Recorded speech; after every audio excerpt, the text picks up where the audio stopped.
This is Mason Web TV, powered by HCC. Good evening and welcome to Highclimbers Stadium on the campus of Shelton High School. I'm Diedrich Allen and you are watching the Maple Glen Senior Living pregame show on Mason Web TV, powered by HCC. Tonight we have a South Sound Conference football game between the Shelton Highclimbers and the Gig Harbor Tide. It is also senior night for Shelton. The Highclimbers come into the game with an 0-5 record and have been shut out the past 2 weeks. Timberline scored 62 points on Shelton last Thursday, and Peninsula got 56 the week before. Yelm racked up a 56-14 win in Week 3. O'Day ran past the Climbers 42-0, and the closest game this season was the Mason County Cup, which went to North Mason 21-12. On the other side of the field, the 2-3 Tide. Gig Harbor picked up their first win in the conference last week, beating Central Kitsap 39-13. Their other win was in Week 2 when the Tide beat Spanaway Lake by a point, 34-33. Their losses? GH fell to Yelm 21-17, lost to Peninsula 31-21, and started the season with a 31-15 loss to Squalicum. The Tide made the Associated Press preseason poll at number 5, but haven't been back in the Class 3A ranking since. Gig Harbor has won the last 5 games against Shelton, most recently 38-21 on October 7th of last year. You must go back 12 years to find the last time the Highclimbers beat the Tide, 21-14 on October 7th, 2005. Will Gig Harbor make it 6 in a row over Shelton and put together back-to-back wins? Or will the Highclimbers pick up their first win of the season, making senior night more memorable? That's what we're here to find out. Coming up on the Maple Glen Senior Living pregame show, we have a conversation with Shelton coach Matt Hinkle. It's South Sound Conference football. The Gig Harbor Tide at the Shelton Highclimbers. Kickoff on Mason Web TV, powered by HCC, is at 7. But first, we head down to the field for senior recognition.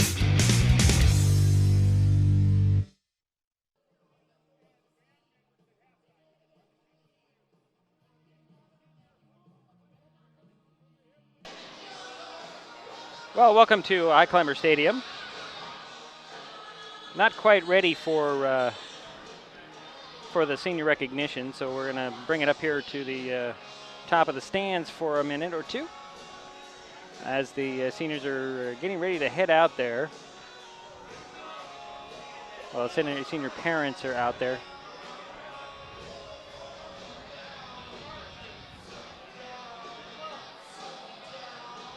And we've got Kennedy down on the sidelines with our, we're down on the field with our camera. And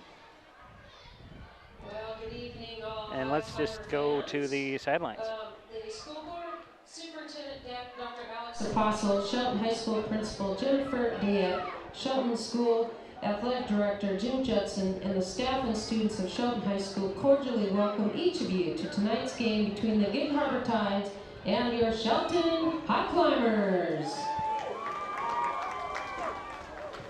We are pleased you're here tonight, and thank you for joining us for our SSC contest. Regardless of the outcome of tonight's game, all of the players have proven their willingness to work and sacrifice in order to achieve athletic excellence. We ask that as a spectator you consider the time and effort each of these teams, coaches, and athletes have put forth. Cheer these young athletes, applaud them, but do not, through any of your actions, cause them to doubt the value of athletics. By your conduct, allow these young people to feel pride in the communities and school. While your sportsmanlike actions may play only a small part in the outcome of this game, it will play a greater role in continuing to encourage competitive athletics. We also ask that you show your appreciation for the students who will be taking part indirectly in tonight's game, the cheerleaders, the bands, the pep squad, and the students who have supported their teams at home and away. These young people play an integral part in their team's success. Tonight's game is a pink out to support Breast Cancer Awareness Month. The SHS cheerleaders, with support from SHS leadership students and our football team, want to bring awareness to breast cancer. Tonight's game, affectionately referred to as Pink Out, is a kickoff to the month-long effort within our community and beyond to help raise awareness and promote early detection of breast cancer. This form of cancer can hit anyone, but it is primarily our wives, mothers, aunts, and sisters that are its victims. As you look around the stadium, you will see pink being worn to show support for all of those who have been impacted by this insidious form of cancer. While October is the month to set aside for breast cancer awareness, expressing our caring support for both victims and survivors in a year-round mission. Thank you, cheer staff, SHS leadership, students, and Interact Club for helping make tonight's awareness possible.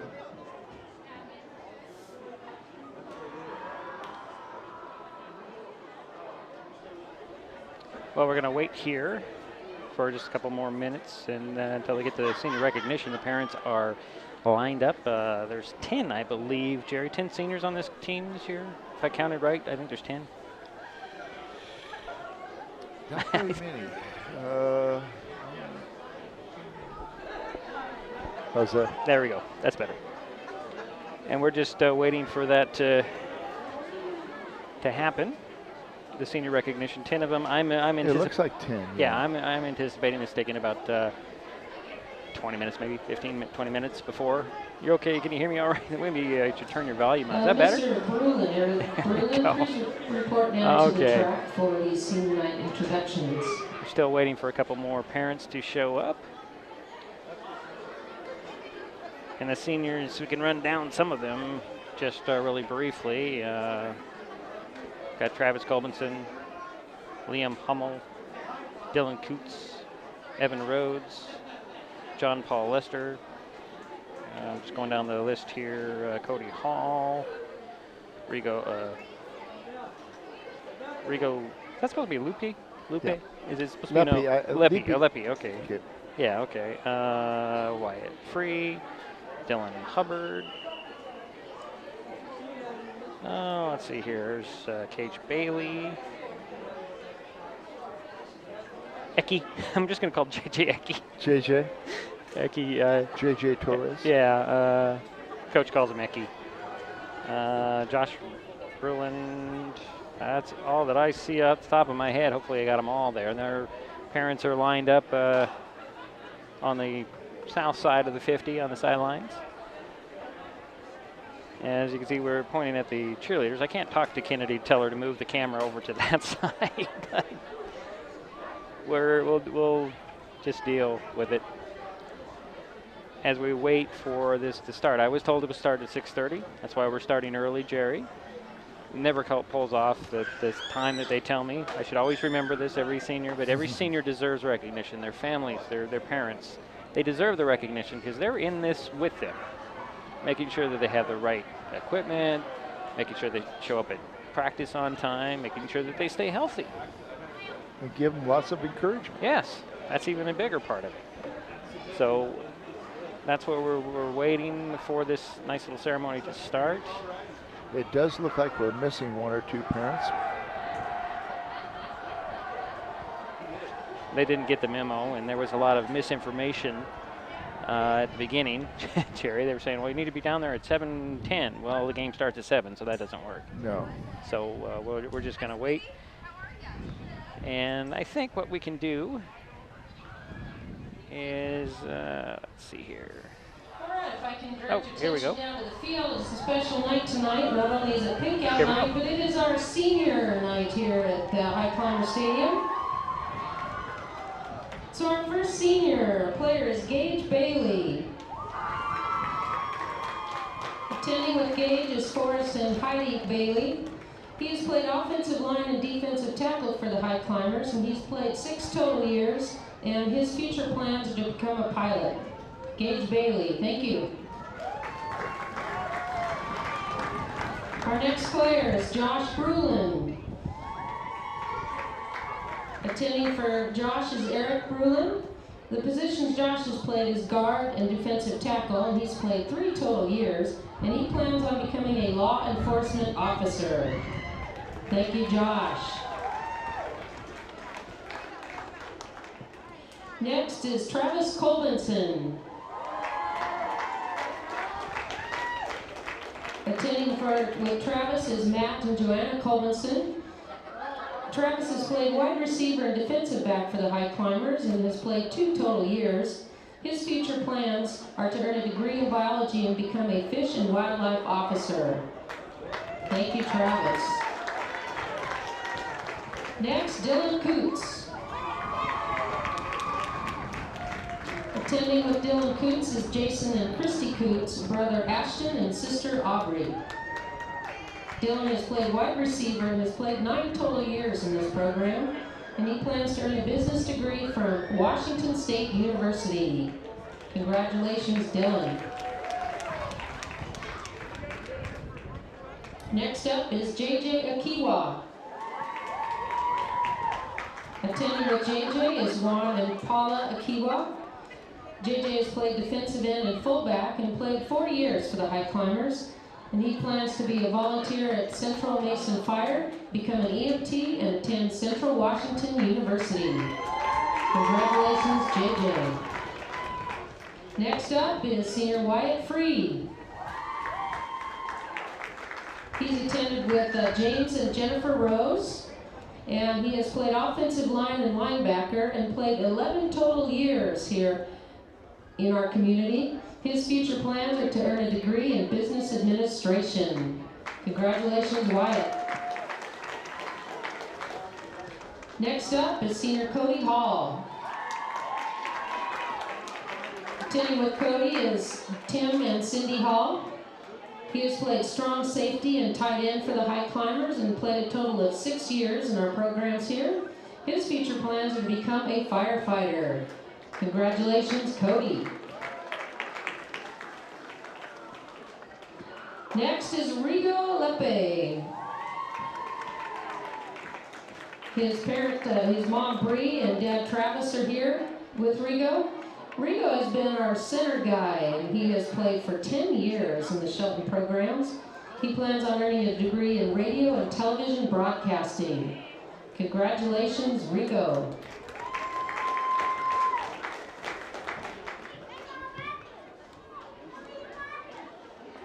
Our next senior is John Paul Lester. John is accompanied by John and Kelly Lester. JP has played wide receiver and defensive back for the Highclimbers and played a total of 5 years in our programs. And in the future, he wants to become either a coach, journalist, or a youth minister.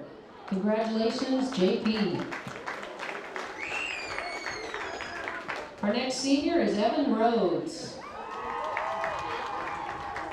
Attended by parents Todd and Jackie and brother Tanner tonight. He has played quarterback and defensive back for the Highclimbers and played a total of 10 years in our programs here.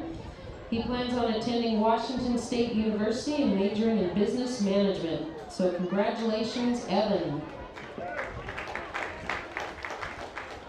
Our next senior is Liam Hummel. He is an exchange student from Germany, so he came a long ways to play for the Highclimbers. His host parents, Carly Beam and Josh Turner, are here tonight. He's played defensive back, and he's only played 1 year here, so quite an experience for the young man. His future plans are to attend a university in Germany to study marketing. So congratulations, Liam.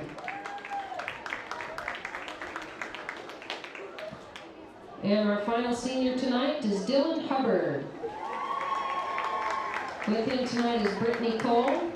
He's been a specialist on our defensive line and played 2 years here for the Highclimbers. He plans to go into a trade school and focus on being an electrician. So congratulations, Dylan.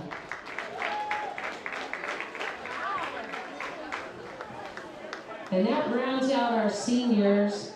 Just want to, I think we should all give these seniors a special hand. They put a lot of time and energy into making this a great school.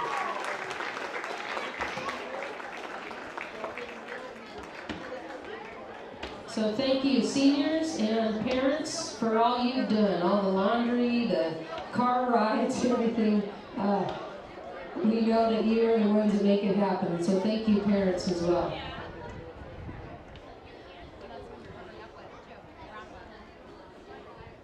Well, there you have it, your senior class for this high climber bunch. Good group of kids, as Hinkle says in every single one of our interviews. Good group of kids. They're playing tough. They're playing hard. They're doing a really good job, and Right. And they're a great group of leaders out there, future leaders of our community.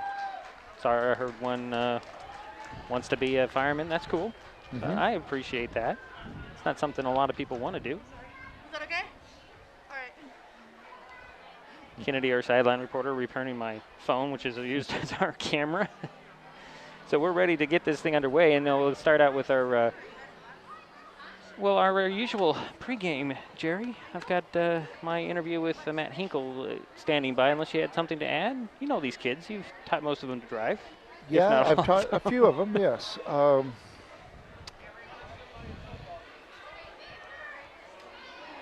Anything to add? Unfortunately, this year it's been a small group of seniors compared to, I think last year we had, 19? Yes. Smaller class, but still out there playing hard. Yep. So we will get into our pregame interview here, and we'll be back. This is the Maple Glen Senior Living pregame show. We'll be right back. Emerging science indicates access to high-speed internet during the school years can lead to positive outcomes, including, but not limited to, streamlined acquisition of data, academic achievement, career advancement, satisfying relationships, cuter children, joy. Our scientific conclusion? Call now and get the HCC Internet and Voice Bundle for the everyday low price of $44.95. Call today and save.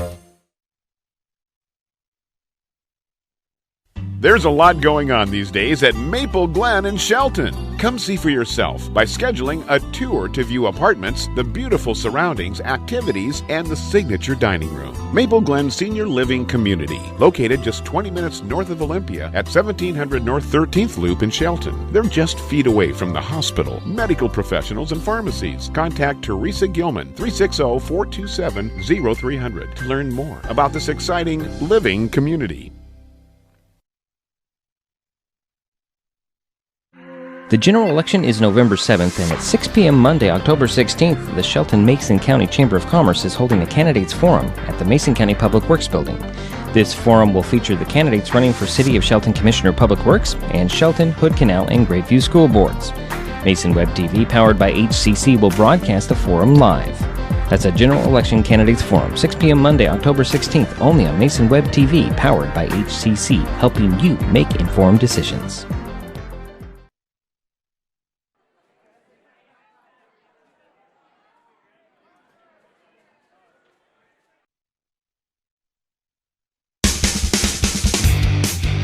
Welcome back to the Maple Glen Senior Living pregame show on Mason Web TV, powered by HCC. I'm Diedrich Allen. It is now time to talk with the coach. Yesterday I had a phone conversation with Shelton coach Matt Hinkle.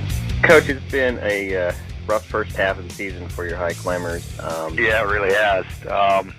Timberline was real good, and we didn't come in any aspect of the game and play well. I thought we weren't mentally prepared. I mean, we couldn't match up in very many positions, but we didn't battle, and that was a disappointing thing. So, that's from the coaching staff on down. I thought, the game plan wasn't very good, and the kids didn't respond well, and we put the ball down uncharacteristically at times, and they capitalized on it. They were faster and bigger and stronger than we were, but the disappointing thing is the component of just battling, and the kids have done a good job up to this point, and we'll take it as an aberration, I guess, and work on from here. So, what are you doing to keep them motivated? Well, it's a great bunch of kids. I know that sounds kind of shallow, but they're hitting practice every day. It's not like they're missing practices and just coming in and kind of going through the motions. They're working hard, and it's just it's no secret. Our senior class is real small, and the backing up classes are challenged right now athletically. So it's just we grind through, and to the kids' credit, they're doing that. So it's not sometimes you think you're just kind of whistling in the dark, pretending to be brave, but the kids are responding well, and their work ethic is commendable. So you still have another tough test with Gig Harbor on Friday. Yeah, this is second phase of the season. Gig Harbor's a pretty good football team. They do get in, and we told the kids they do get easier. It's no surprise that, or no secret that, the first half of the season, we had some pretty big obstacles. I mean, the teams that we faced were legitimate, all of them. Even North Mason's is a dramatically improved football team. So I mean, we're at where we're at. The disappointing thing last week, I thought, as we talked about, is we didn't respond to the challenge. But the great thing about it is we got another opportunity tomorrow night to see how close to our potential we can come. So it does get easier. Having said that, I think Gig Harbor's pretty good. They got a quarterback that runs real well, although he was hurt last week. I don't know what his status is this week. So he's very quick, and we got to make sure we contain him. He ran on us pretty good last year, if you remember. So that's a big concern. They got skilly kids that are pretty good, and their linemen are fairly large and mobile. So yeah, it's another challenge. But the great thing about the game is just you're competing against. This sounds kind of I don't know if it makes sense, but we're competing against our own best selves and continuing to hopefully to get closer to potential. Last week we didn't do it, but this week we have another opportunity to see how we can do. Another aspect of the game that doesn't get a lot of, well, we don't talk about it much, is the kicking game. In the last couple of teams that you've had, they've had a kicker who's really consistent in pinning you deep. How do you battle with that? Well, that's a good observation. I mean, obviously, the longer the field you have to cross, the less likely you are to be successful. And a lot of schools have good ones. We've only had, in all the years I've been here, we've had one kid that can consistently kick it off into the end zone. That was Rory Cavallo quite a few years ago, and that's a tremendous weapon. We've got Zach De La Sancha this year who flirts with it. He'll kick one in the end zone, the next two won't be in the end zone, but he's working hard. And his punting, to his credit, last week we got one blocked, and it wasn't his fault, but his punting's been good, and his kickoffs have been. He's getting to the point where hopefully we can rely on that. He's working hard and doing a good job. The kicking game, we got beat soundly last week by a good Timberline team. We gave up a touchdown on a blocked punt, and we gave up 2 pick sixes. So you add that up, it's 21 points, and it makes it a little bit more palatable, even though it's still an embarrassing score. But we just got to clean those things up. But as far as the kicking game goes, yeah, that's a tremendous weapon to have somebody who can pin the other team down. Now, moving on to injuries, anything to report there? Well, the kids have stayed healthy. They're tough kids, like I alluded to earlier. They work hard, and they're staying pretty healthy. I think the only one that we have is a young offensive tackle, Tyler Youngquist got a concussion last week, so he's out probably for the rest of the year, just for safety's sake. And he was in there doing a good job and a little bit undersized, but boy, he had a lot of fight in him. So that was about the only one we have to report. The rest of the kids are staying healthy. We had a kid come back from ineligibility last week, and he's doing a good job. And so healthy and doing the work in the classroom. Okay, Coach. Thanks for the time. Thanks, Dietrich. That's Shelton coach Matt Hinkle. His Highclimbers are taking on Gig Harbor tonight. The Maple Glen Senior Living pregame show will continue in a moment here on Mason Web TV, powered by HCC.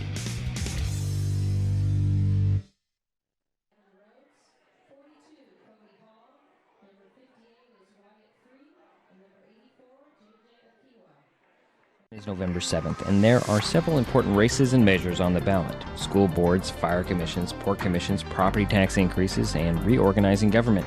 This election impacts everyone, and we can help you make informed decisions. Join Mason Web TV, powered by HCC, for 2 candidates forums on back-to-back nights. At 6 p.m. Monday, October 16th, the Shelton Mason County Chamber of Commerce and the Shelton Mason County Journal are holding a forum at the Mason County Public Works Building featuring candidates for Shelton City Commission and Shelton, Foot Canal, and Grapeview School Boards. Then at 6:30 p.m. Tuesday, October 17th, the North Mason Chamber of Commerce and the North Mason Community Voice are holding a debate at the Hub for Senior Services in Belfair. This debate will feature candidates for Port of Allen and North Mason and Grapeview School Boards. The public is invited to both events, and Mason Web TV, powered by HCC, will broadcast them live. That's the Candidates Forum at 6 p.m. Monday, October 16th, and a Candidates Debate at 6:30 p.m. Tuesday, October 17th, only on Mason Web TV, powered by HCC.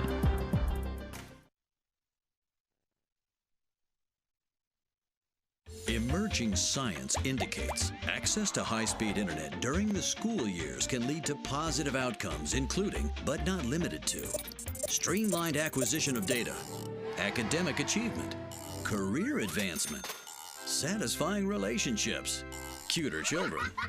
Joy. Our scientific conclusion? Call now and get the HCC Internet and Voice Bundle for the everyday low price of $44.95. Call today and save. There's a lot going on these days at Maple Glen in Shelton. Come see for yourself by scheduling a tour to view apartments, the beautiful surroundings, activities, and the signature dining room. Maple Glen Senior Living Community, located just 20 minutes north of Olympia at 1700 North 13th Loop in Shelton. They're just feet away from the hospital, medical professionals, and pharmacies. Contact Teresa Gilman, 360-427-0300 to learn more about this exciting living community.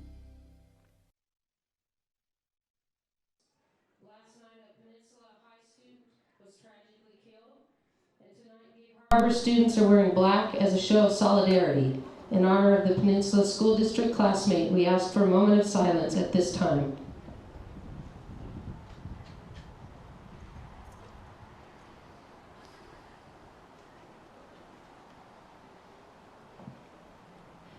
Thank you.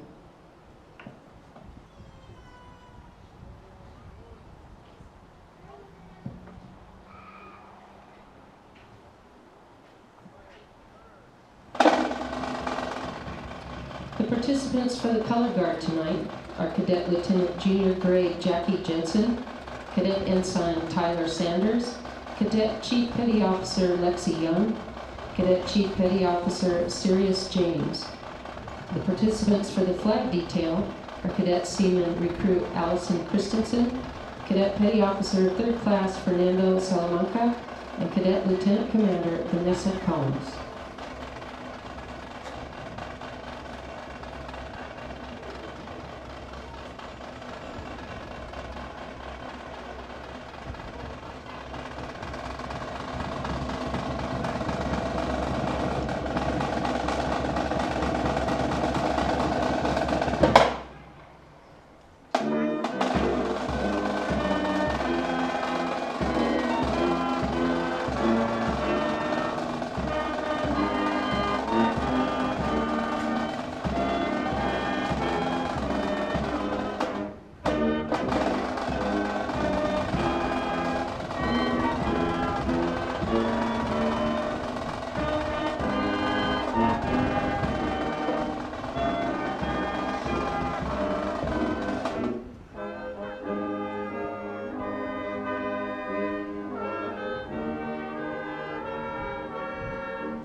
Thank you. The national anthem was performed tonight by our Highclimbers marching band under the direction of John Rance.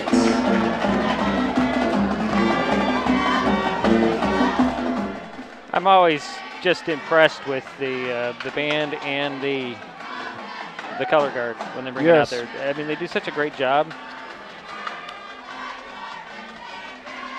And this year they have a new person in charge of the band and color guard.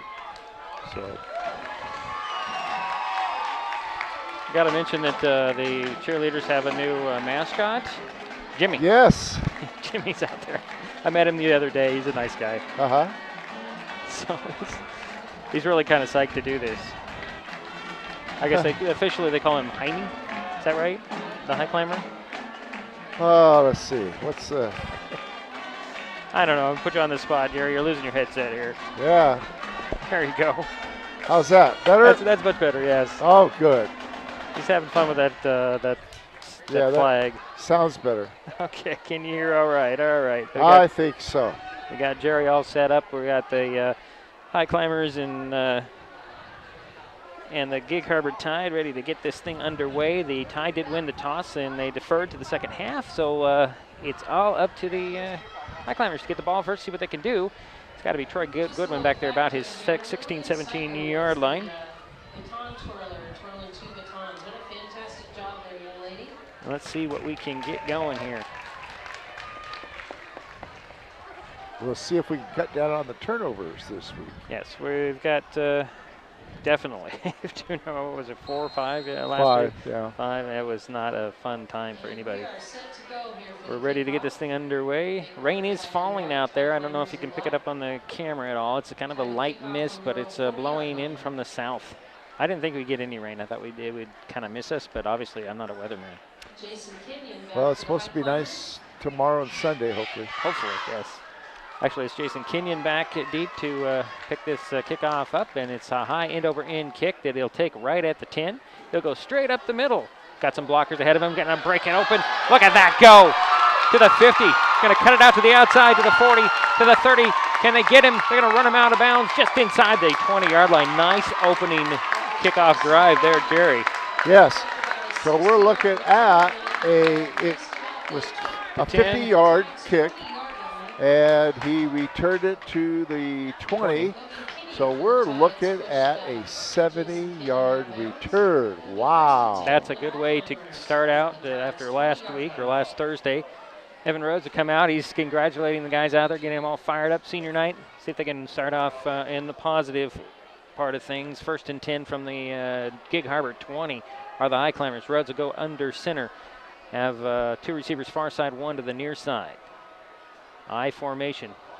Gig Harbor jumps. That's going to give the high climbers an easy 5 on a penalty, as long as it's offsides, not a false start.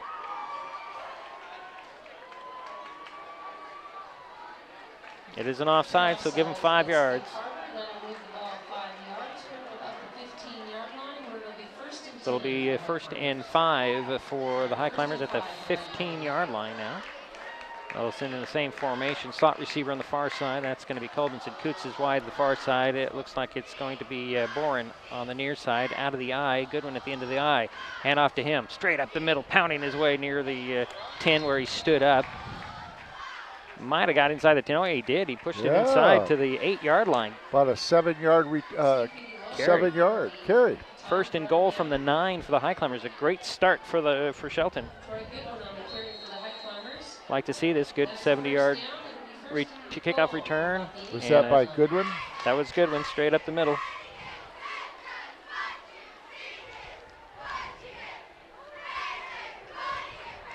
A lot of time in the huddle there, Jerry. 2 receivers to the wide, to the near side. Colmanson in the slot. It's actually going to be Meyer in the near side. Coots alone. Going to be handoff. I believe that went to Goodwin again to the 5. I guess it was Jacob. No, it was a stop by Bruce. It had to be Goodwin on the carry, Jerry. Gain of 3? Yes. No, 5. Excuse me. 5. From the 9 to the 4, that's 5. You get the math in early. So 2nd and goal from the 4 for the high climbers. Bourne will come wide alone to the near side. It's going to be a full house backfield for Rhodes. He's under center. At the end of the triangle, it's going to be Goodwin. He'll get the ball. Stutter step a little bit, pound his way. He's going to still pound it. He get in. It's very, very close. Yes, it's a touchdown. High climbers strike first.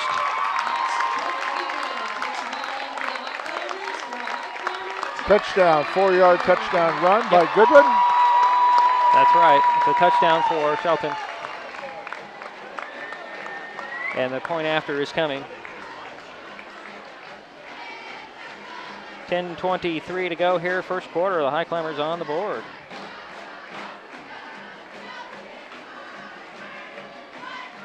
Point after coming. De La Sancha on there to kick it in the extra point. The spotter, the holder. Oh, that one's a little low and blocked. The holder is a Monette. I don't think he had much chance to get that down for No, Gig he did not Harbor get it there. down. So we are, got us 6 points, first points in a couple weeks for the Highclimbers, Jerry. Yeah. Good drive to open things up. We'll be right back. This is Mason Web TV, powered by HCC. If you are interested in how our local government works, Mason Web TV, powered by HCC, gives you the opportunity to watch our elected officials in action. Every Tuesday, you can watch the Mason County Commission. These live broadcasts air at 9 a.m., except on the fourth Tuesday of a month when the County Commission meets at 6 p.m. You can also watch the County Commissioners online at your leisure or tune into a rebroadcast on Hood Canal Communications local channel. Mason Web TV, powered by HCC, is the only place to find this type of in-depth coverage.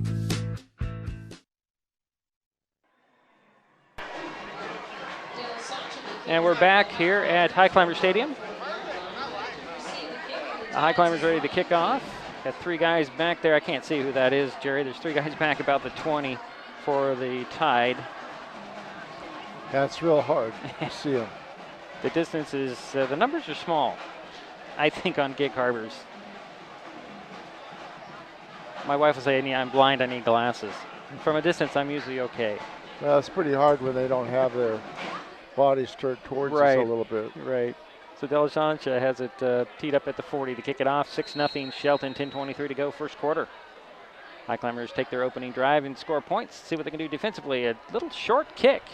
It's going to hit and be picked up at about the 24 to the 30 on the return. Getting outside to the 35. Tripped up and dropped right there at the 40. Number 6 on the return. That's Ryan King. 16-yard return. A good little a bit of running, Jerry. He looked like the Highclimbers might have had him stop, but he was able to avoid and weave his way from the 24 to the 40.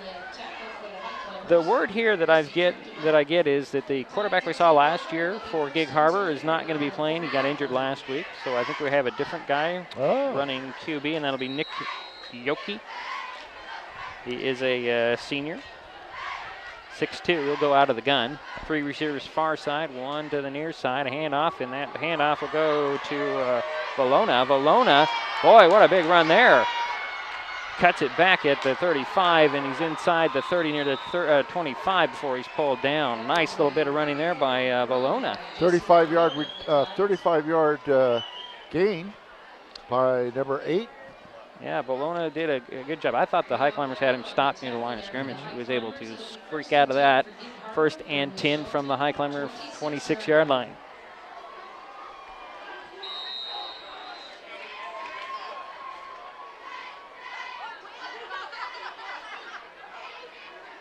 Out of the gun, we'll go quarterback handoff to Valona again, this time trying the other side, inside the 20 or the 15, still on his feet, maybe to the 12, 13-yard line before he's driven back. That's the guy to stop, Jesse Valona. Yeah, it looks like he picked up about 14. Let's see where they mark it. It looks like it's going to be at the 12. Oh, wow. Okay, then he... We'll go with 12. Yeah, we'll go with 12 on that. Oh, it was 14, from the 26 to the 12. Okay. Out of the gun again. Yeah, 14-yard run. He's got 3 receivers to the near side, 1 in the slot on the far side, and the back beside him. There's the snap, a handoff, and Highclimbers have that one snuffed out. No gain, if anything at all. Valona with a nice try. I think the Highclimbers are looking for him now. He might have lost a yard on that one. I think you might be right. He did. So 2nd and 11 from the 13.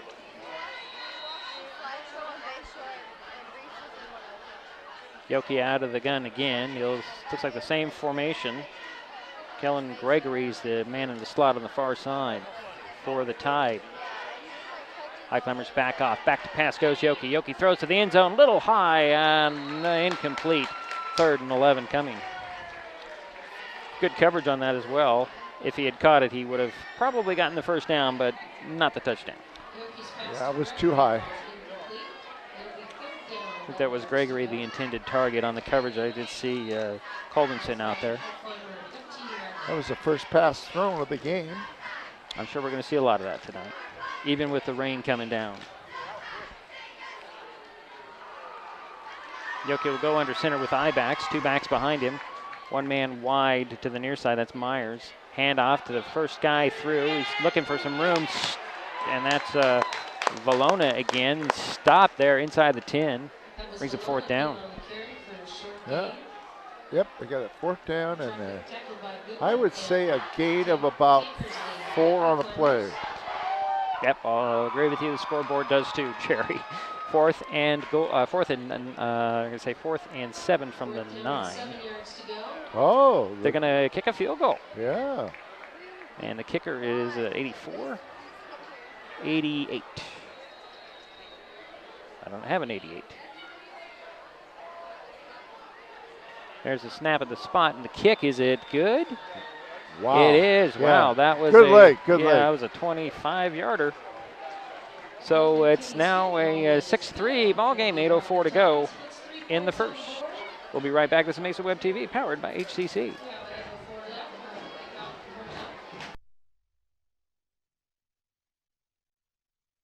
Slow down. Slow down and move over. And move over. When you see lights, vests, or reflectors, please give us some room. Slow down and move over. When you need us, we've got your back. Do you have ours? You got our back? You got ours? You got our back? Please, slow down. And move over.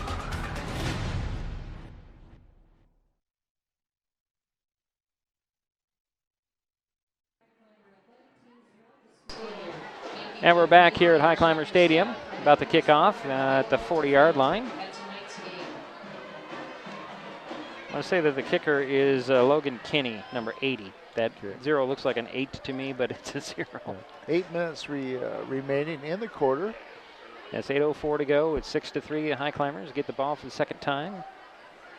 After going, well, it ended up being, 20 yards on the drive, but 70 of that was a kickoff return. Let's see if Kenyon can do it again. He's standing back at his 20. Logan Kinney has it teed up at the 40 for the tie.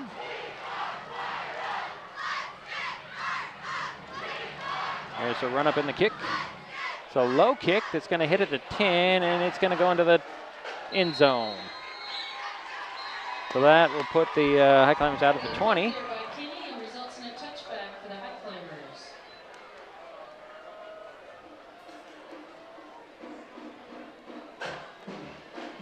The moisture in the air is making it hard for my pencil to write, Jerry. You having trouble there? Well, it was a 60-yard kickoff and just barely stayed in bounds. Now, we talked about that last week, about keeping it in the field of play right around the inside the 10. And I think that's what a lot of coaches are going for. But the Highclimbers have 80 yards to go for trying to get some more points on the board. Rhodes will go under center in an I formation. Looks like the blitz is on. Handoff goes, I believe that's Kenyon. He gets a yard, maybe 2. No, it's Goodwin, excuse me. Goodwin, straight up the middle, looking for. Yeah, it was right the first time. Looks 22. Like they gave Goodwin. No, it's actually Kenyon. I was right the first time. Okay. They're going to give him a yard, 2nd and 9 from the 21. Bringing in the play from the sidelines, Anthony Boren. So far, Shelton has ran it 4 times. No passing attempts. Trenton Hughes also comes in for this play for the Highclimbers. Looks like Rhodes will go under center. Hughes will go in the slot on the near side. Boren wide near side. Coots alone on the far side. I formation. And it's Kenyon again trying to dance his way out of trouble, going backwards. Can't route run. Number 8 there. That's Jesse Valona. He's also a speedster on defense. The loss on the play looks like about 3 to 4. Yeah, I would say, well, it's close. Be third down. And about 13? Yeah, it looks like that. I'm waiting for that. They're going to say officially 14, ball on the 16-yard line. If you look at the scoreboard clock. Jerry. Yeah, so a loss of 4 there.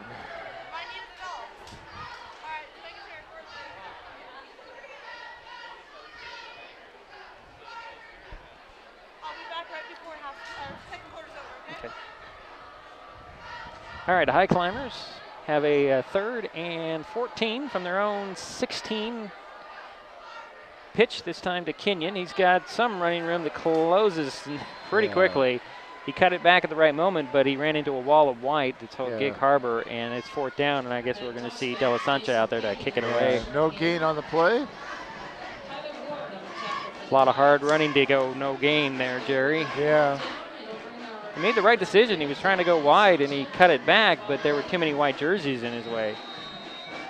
Yeah, that gap closed very, very quickly. Yes, and De La Sancha's on to kick it away, standing about his 3-yard line, up about the 50, a low snap, high kick that's going to go short, and the fair catch is called by Mark Kimball. He almost bobbled that. I think that the wind kind of stopped that one from traveling for De La Sancha. But he had it way up in the air, good coverage, no return. Yes. You can't, I don't think you can quite see it on the screen, but the wind is not real strong, but it is blowing out of the south.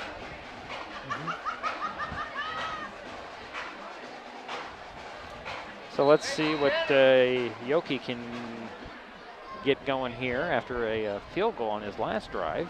He'll go out of the gun. He has a receiver on each side and a back just about a step ahead of him to his left. Hand it off. Again, guess who? Valona. Valona gets to the 40 before he's pulled down. I'd say give him 3 yards, Jerry. Yep. Depending on actually where they spot the ball. Yeah, I give him 3. 2nd down and 7 coming for the Tide. Well, he's been their only ball carrier, and he's carried it 5 times. So Yoki will go out of the gun again. He's got 2 receivers on each side.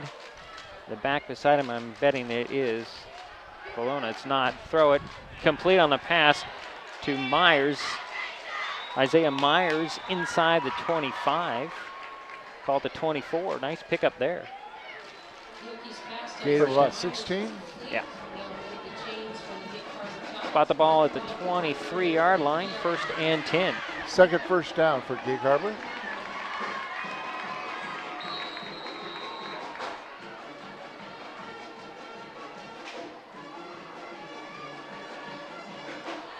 Out of the gun again is Yoki. 1 for 2 in passing. Vallona's on to his right, 2 receivers on each side. Back to pass it goes. He's looking to the near side, throwing for the end zone. Overthrows. Leads number 4 a little Myers. bit too much. Yeah. Meyer. Isaiah Myers targeted at least twice on this drive. You wouldn't expect any team to really throw the ball much here, Jerry, with the rain coming down. Yeah. It's kind of funny. Just to mention it, I'm looking out on the field. I'm seeing the rain go to the north, but the breeze is coming into our face. So it must be swirling here in the stands. Yeah. Not a bad temperature so far.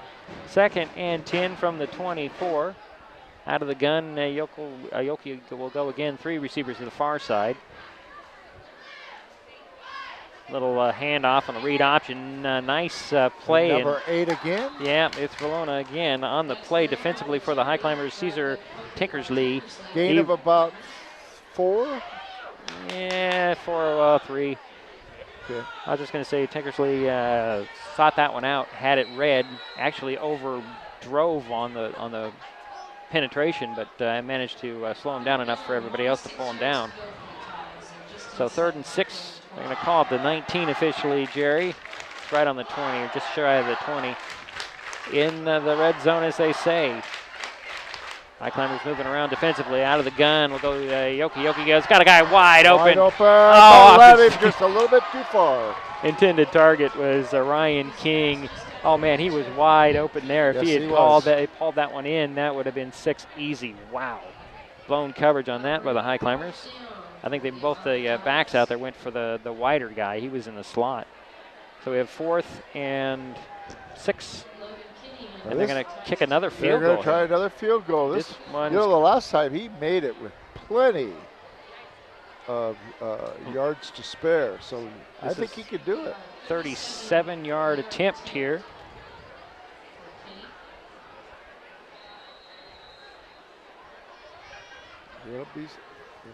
There's this man. Oh boy, they got to try a fake here.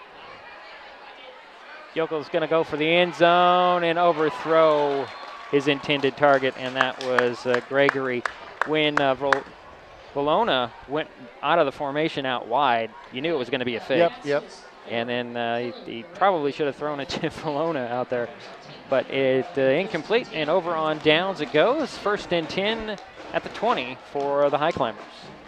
I'm a little more excited about this game, Jerry.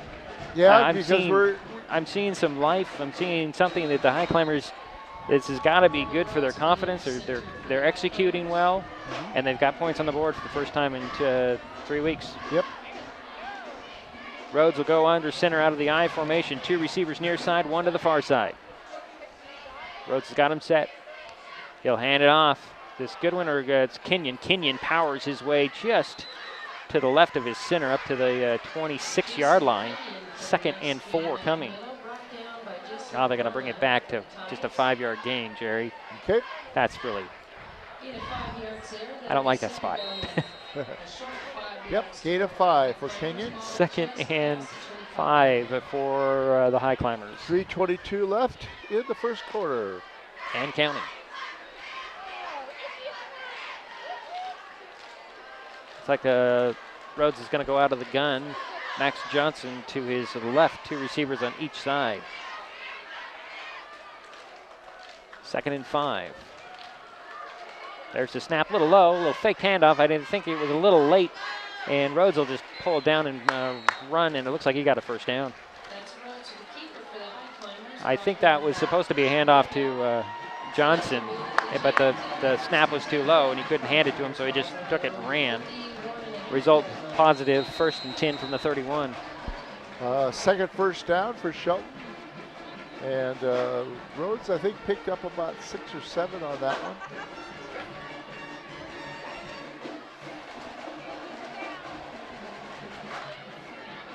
Yeah, I'll give him 6 officially on the run, yeah. Out of the gun will go Rhodes, and that I formation. Looks like Goodwin is at the end of the I with Johnson in front of him.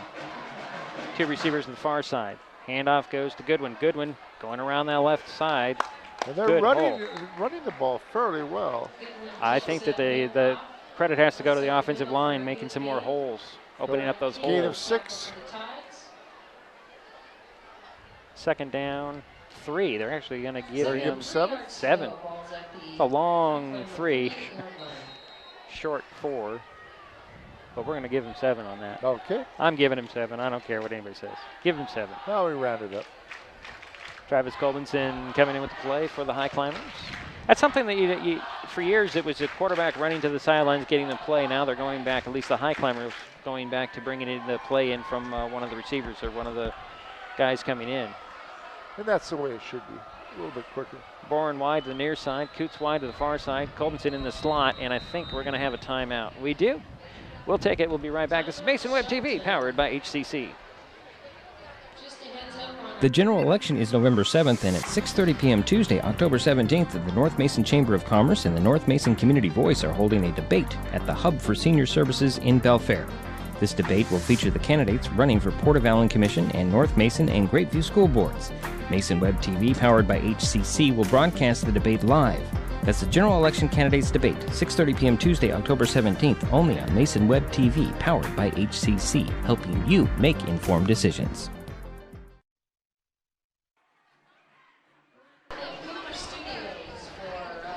And we're back here at Highclimber Stadium.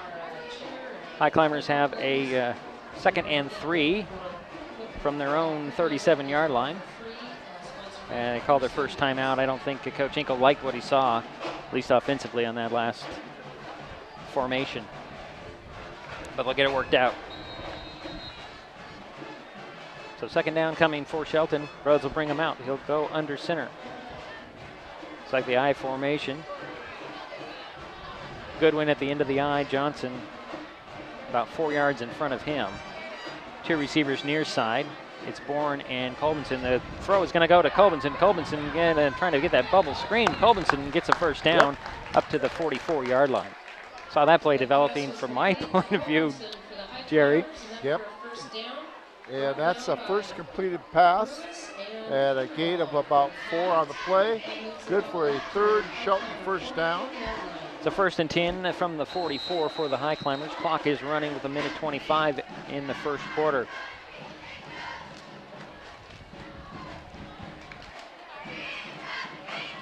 I'm seeing some success in all the plays that the Highclimbers have tried to run the last 3-4 weeks. Seeing success now.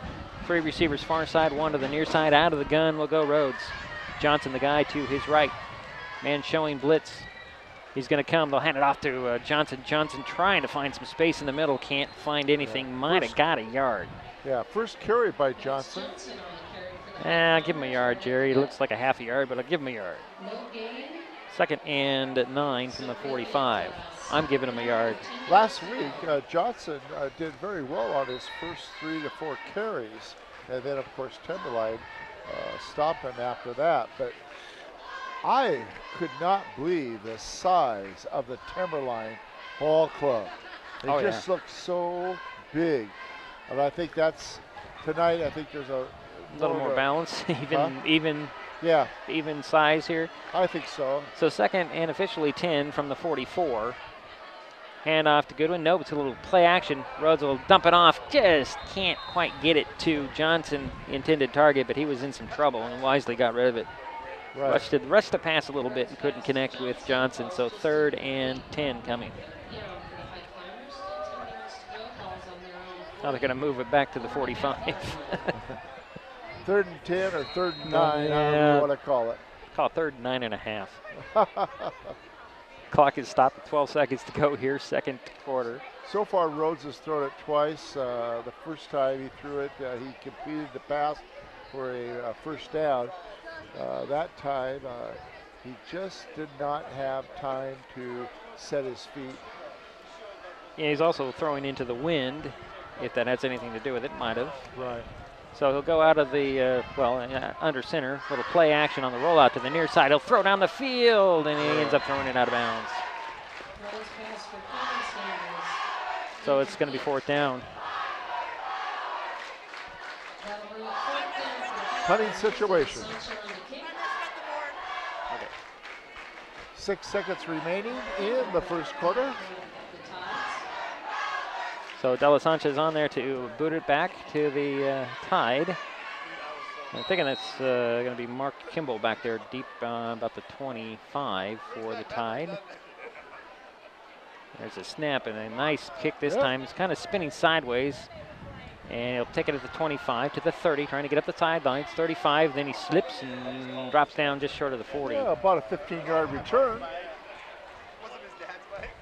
It's a good little run back. I mean, I thought he was going to call another fair catch. Looked to me, Jerry, that the ball was spinning horizontally on that kick. Kind of hard to tell from our position. Yeah. You're losing your headset again, Jerry. Oh, I am. Now we have run to the end of the quarter. We will take a timeout. We'll be right back. This is Mason Web TV, powered by HCC.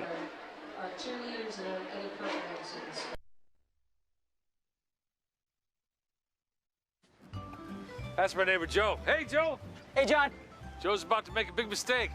Hey, Joe. Think it might be a good idea to call 811 to have the utilities marked before you start digging? I'm not digging very deep. It's no big deal. No big deal.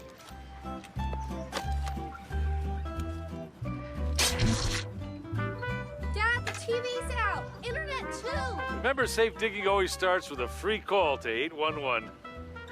Oh, what a knucklehead.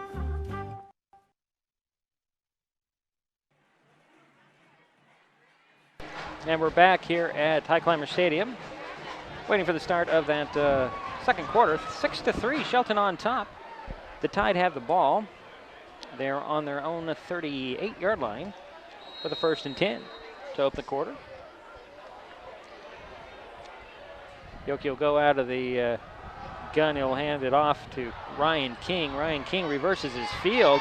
He's going to get to the outside, run out of bounds into Highclimber territory. Ran into Raywall down there on the sidelines. Good for another first down. Third first down for Gig Harbor. I didn't know Raywall could tackle like that. They're going to actually mark it out of bounds at the 49, I guess. 1st and 10 for the Tide. Gain of about 12 on the play? 13, no 12, you're right. You're right. You're always right, Jerry. Out of the gun again. Yoke will hand it off. New running back this time, number 26. Dancing his way near the first down marker. That's Junior Moore on the carry for the Tide. Give him, it looks like 8 for that carry. 7. Excuse me. 7, maybe 6 or 7, yeah. Should we be generous? It's going to be 6. Okay, let's Jerry. It's going to be 2nd and 4. Yeah. Ball's at the 43. The Tide need to get to about the 39 for the first down. I'm starting to see it better now that I've gotten used to this. You get spoiled when you go to places like South Sound Stadium where it's, you've got the nice big letters and then the numbers on the field. And you've got something to write on.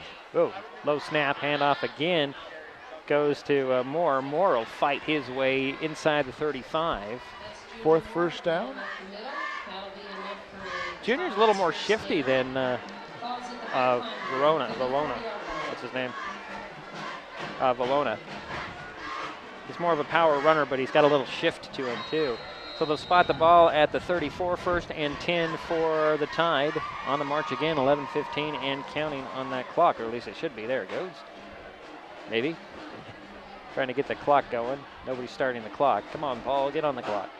Out of the gun, we'll go Yoki. He'll hand it off again to Moore. Moore and meets a black wall there of That Highclimber. clock did not even move. I did not.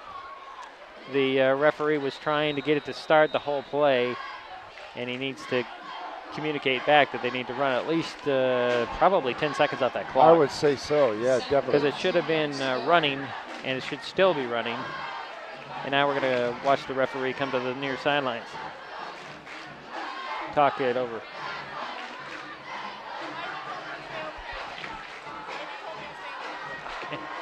But I'm not sure there's a way they can communicate the amount of time. They can. They talk. The offensive and defensive guys have headsets in the booth, and then they just have to go to the booth, from their booth over. I'm saying 10 seconds. It probably is longer than that. At least. We're going to work this thing out here shortly, I hope. Or are they discussing how much time went off the clock?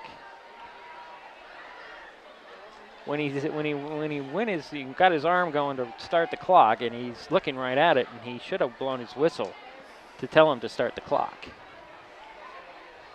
Watched a game in here. I'm going back to Merriam Knight.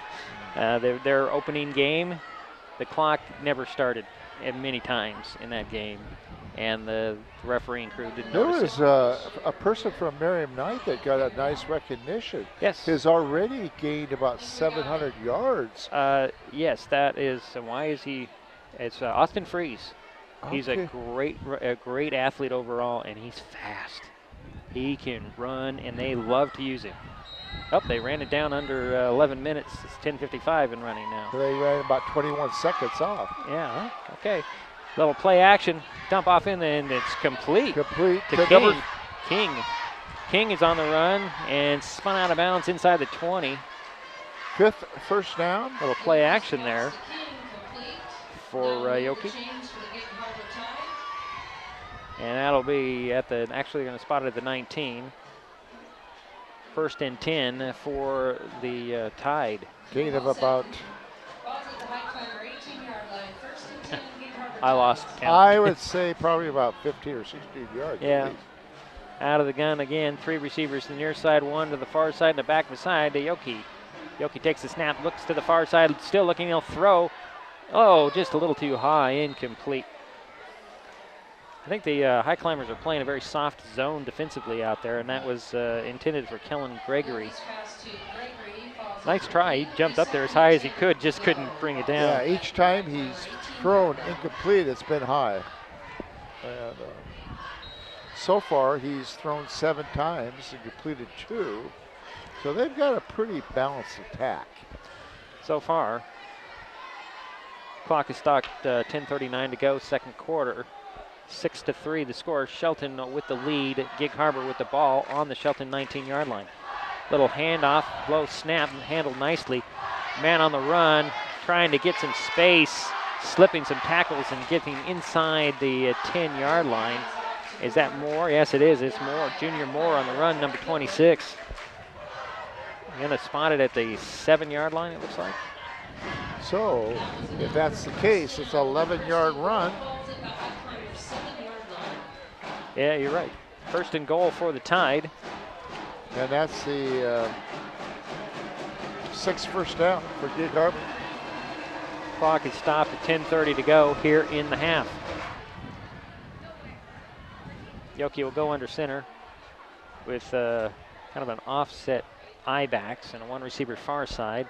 Hand it off to Moore. Moore's going to power his way into the goal line or into the end zone for a touchdown. And that makes it 9-3. Or no, 9-6. Did I say 9-3? Yeah. Okay, 9-6. I'm glad I'm not putting the graphics up tonight. Who was the number on that one? 26. Okay. Point after coming.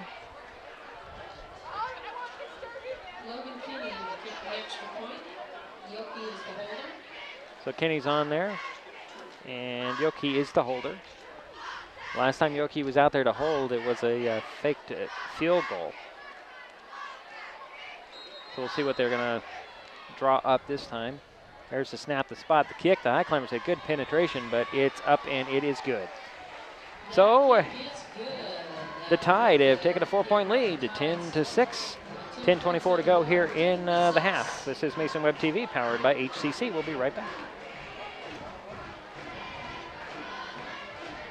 Other TV providers force you to sign a long-term contract. Then you're stuck with years of second-rate service. Hood Canal Communications delivers stunning HD, plus bundled savings on super-fast internet and home phone, with no long-term contracts. It's all backed by an exceptional team of local service professionals. No contracts, no nonsense, just great service. Don't get stuck with a contract. Visit hcc.net to learn more.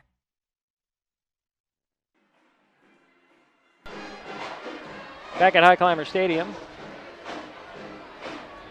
10:24 to go in the first half. It's now 10-6. Gig Harbor on top after completing a nice little drive.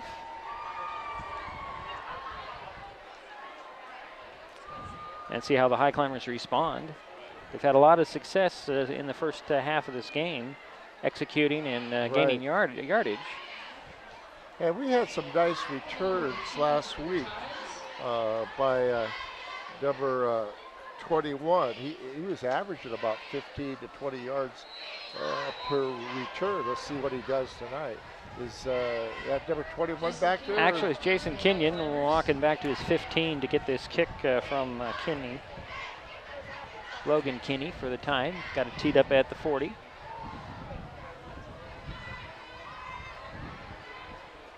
There's a run up and the kick. This one's a low kick that's going to hit at the 20 and roll it to the 10.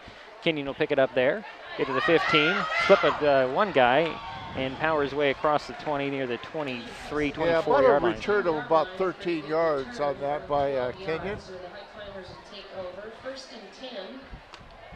So first and 10 for Shelton at the 23, it looks like, depending on where they're going to put it. Yep, it looks like they're going to start at the 23.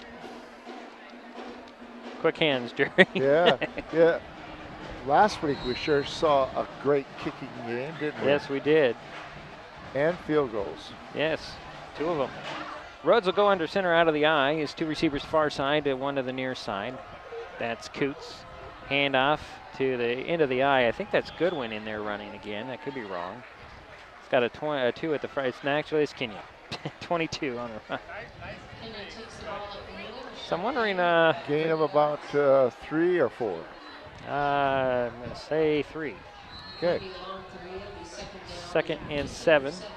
Gonna spot the ball. Well, that looks like the 26 to me, not the 25. Okay, they're gonna make it. They give him 4 on that. Okay. So they're gonna call it 2nd and 6 from the 26.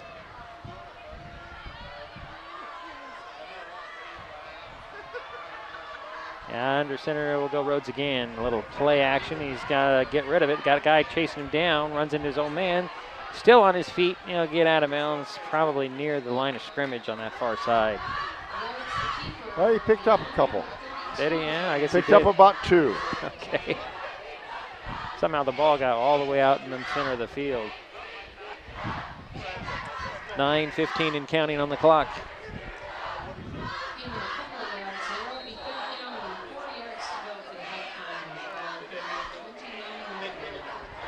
So 3rd down and 4. I'm going to put it at the 39, or sorry, the 29. I look at the board and see it's 29, and I say 39, but it's the 29. So 3rd down coming for the Highclimbers. Trailing by 4. 3 receivers near side. It's Goodwin, Colbinson, and Coots. One to the far side looks like Boren. Out of the gun, low snap, is on the ground, and Rhodes just has to duck and cover on that one. Loss of 2 on the play. Yeah, loss on that play. 4th down. Here comes Stella Sanchez. Low snap. Yep. I'm gonna give that caused by the rain. Sure. Although the rain is. It's still coming down. It's not as heavy as it was earlier. Yeah. Not blowing as much either. No, it's not. So Mark Kimball is back about his 35, waiting for the De La Sancha punt. We have 4th and... Ball on the 27? Yep. 4th and 6 here. Now they'll wind that clock as I get it set. Snap on target. De La Sancha gets off a lower kick that's going to hit at the 36. Very effective. Beautiful high climber bounce that Kimball will pick up at about the 14. Run backwards. He's going to run into a wall, but he's got some speed. He's still running backwards. He's up to the 15 on the far side, the 20. Avoids a couple of tacklers, and then he's pulled down at the 25. He ran about 50 yards to get that. Yeah. I think in the end, he only got about 12 yards on the return. So 1st and 10 for Gig Harbor on their own 26-yard line. Pretty effective punt. Yeah, it took a great roll. Oh, great roll. It probably rolled 20 yards on. I call it, that would have to be a bounce, not a roll.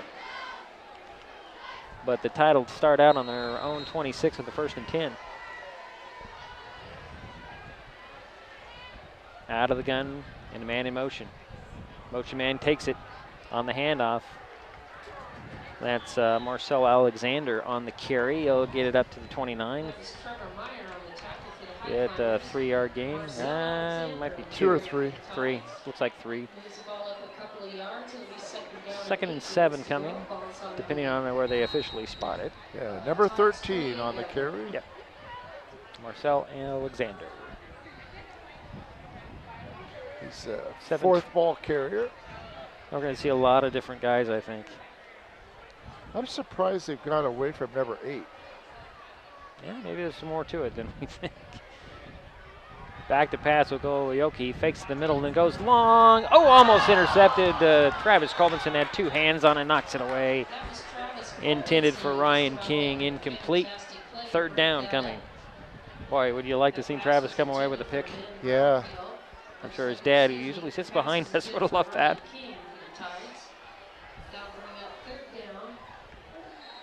So 3rd, and they're going to call it 8. We'll see a lot of Colbinson this year in basketball too. Probably he'll be a starter. Let's hope so. Out of the gun will go Yoki. 2 receivers far side, 2 near side, and then back about 3 yards. There's a Valona. Valona with the carry, just jumping around and making guys miss. It's going to be stopped short of the 35 and short of the first down marker. Gator, believe. Whoa, he was close. Gator 6. It's going to be, 7. 7. Yeah, they're going to stop him. It's going to be 4th, and it looks like 1 from the 35. And they're going to go for it. Why not? Well, let's see. Yep, they're going for it. Yeah, they're going for it. And we have a timeout. And it'll be a timeout with Gig Harbor, it looks like. Yeah. Well, each team has had 1 timeout so far. Hold on a second. Referee says on me. Now let's see what the other guy says on the far side. Stop the clock, 6:29. Yep. Yes, it's going to be Gig Harbor. So we'll step aside. This is Mason Web TV, powered by HCC. You hit the right button. Maybe.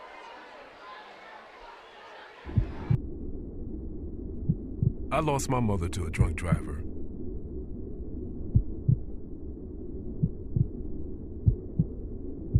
She taught me to be kind and good and strong. Be a positive force in a sometimes cruel world. I want to do everything I can to keep Washington a beautiful place. For my children, for your children. Become a Washington State Trooper.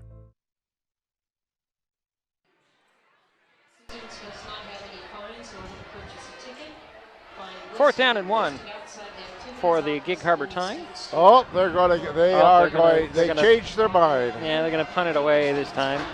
I don't think the Highclimbers are going to play into this game because they faked a field goal. Why wouldn't they fake a punt here? They got a lot more loose here. They're going to punt that one. It's going to go sailing and hit in about the 46 and bounce to about the 36. And Shelton wasn't back ready for it.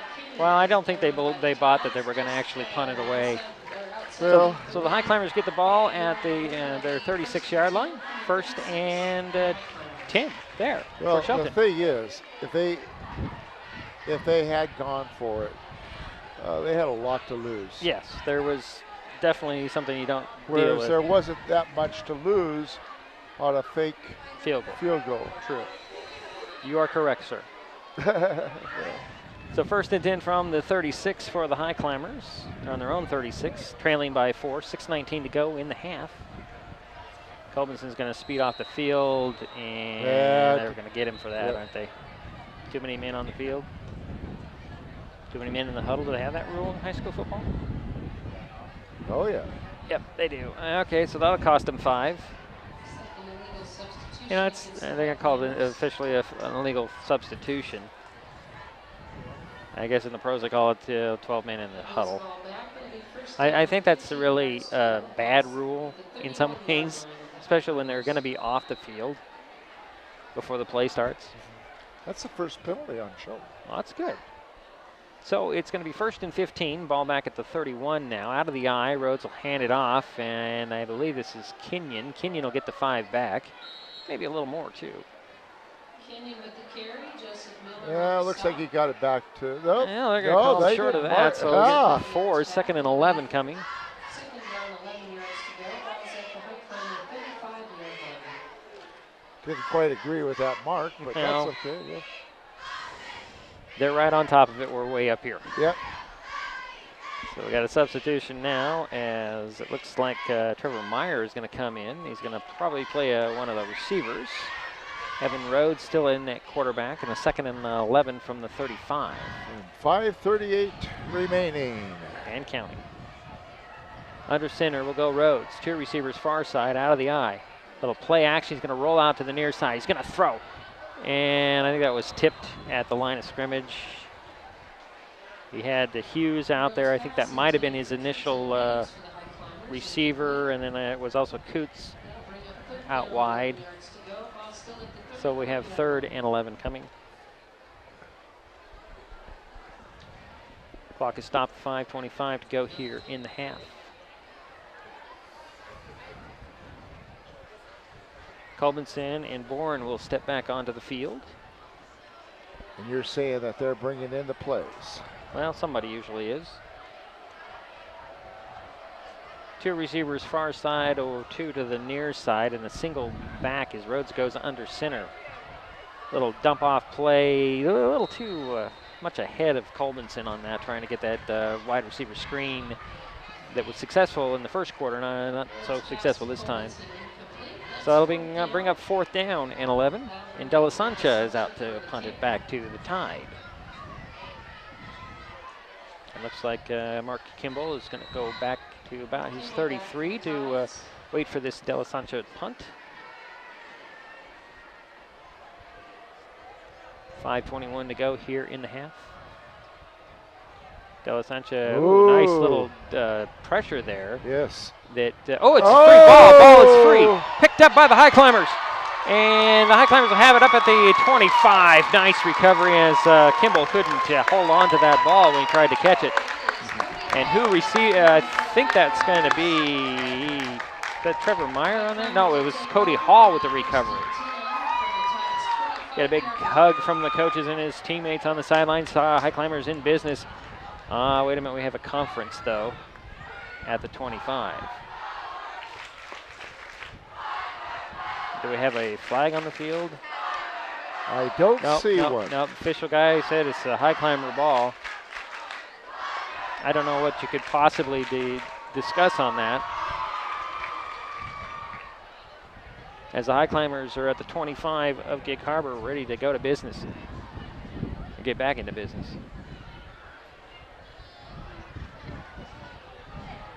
Rhodes looks like he's going to go out of an I with 2 receivers near side and 1 to the far side. That's Coots.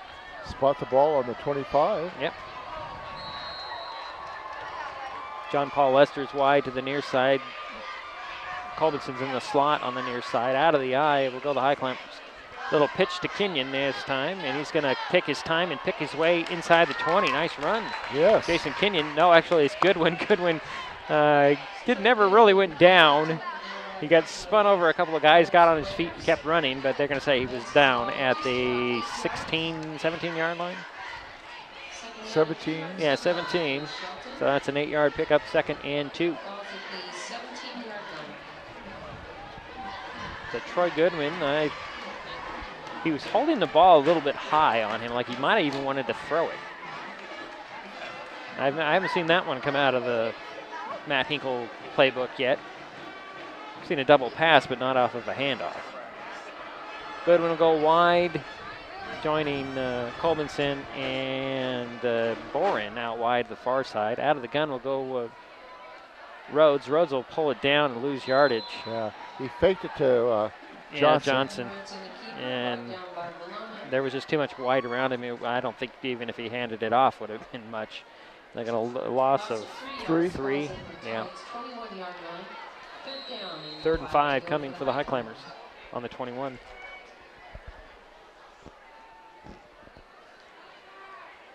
Under 4 minutes to go and counting here in the half.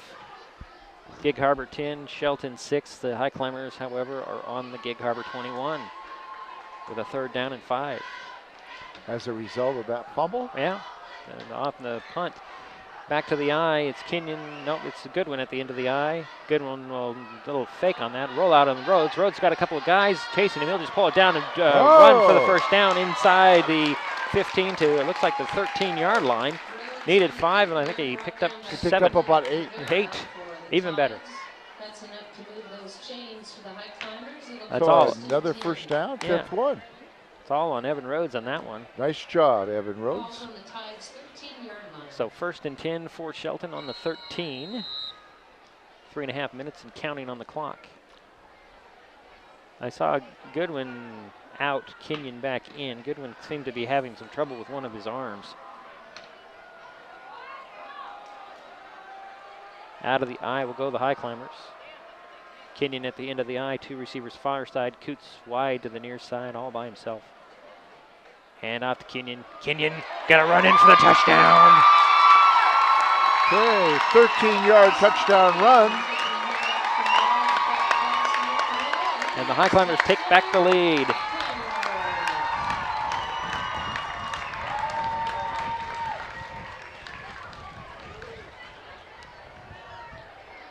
point after coming, or were they going to go for two? It looks like they're going to go for two.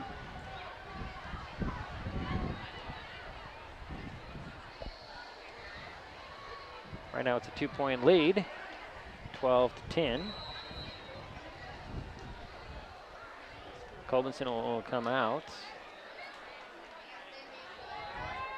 We've got Ecke in there. He's got one of the up backs out of the full house backfield. And Rhodes is under center for this 2-point conversion try.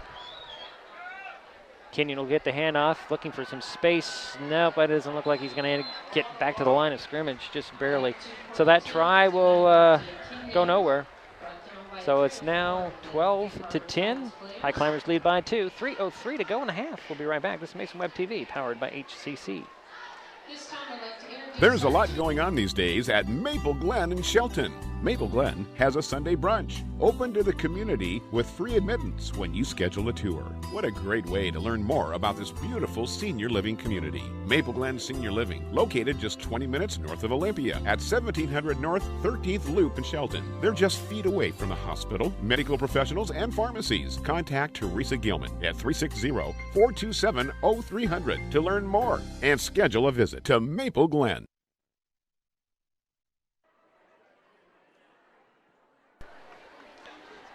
Waiting for the kickoff after the Highclimber score off of, a muffed punt return. And they capitalized, going 25 yards in, what was that, 3-4 plays? And a 13-yard touchdown run by Kenyon. Yeah, Jason Kenyon getting the Highclimbers back to lead, 12-10, for a couple of touchdowns here in the first half. Must be a much happier sidelines from the coaching staff and the players' perspective than they have the last couple weeks. You come into a game midway through 0-5, and you've got to be drooling for a win.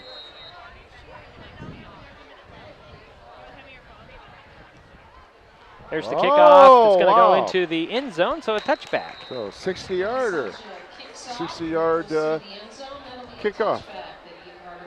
Take over 1st and 10 on their own 20-yard line.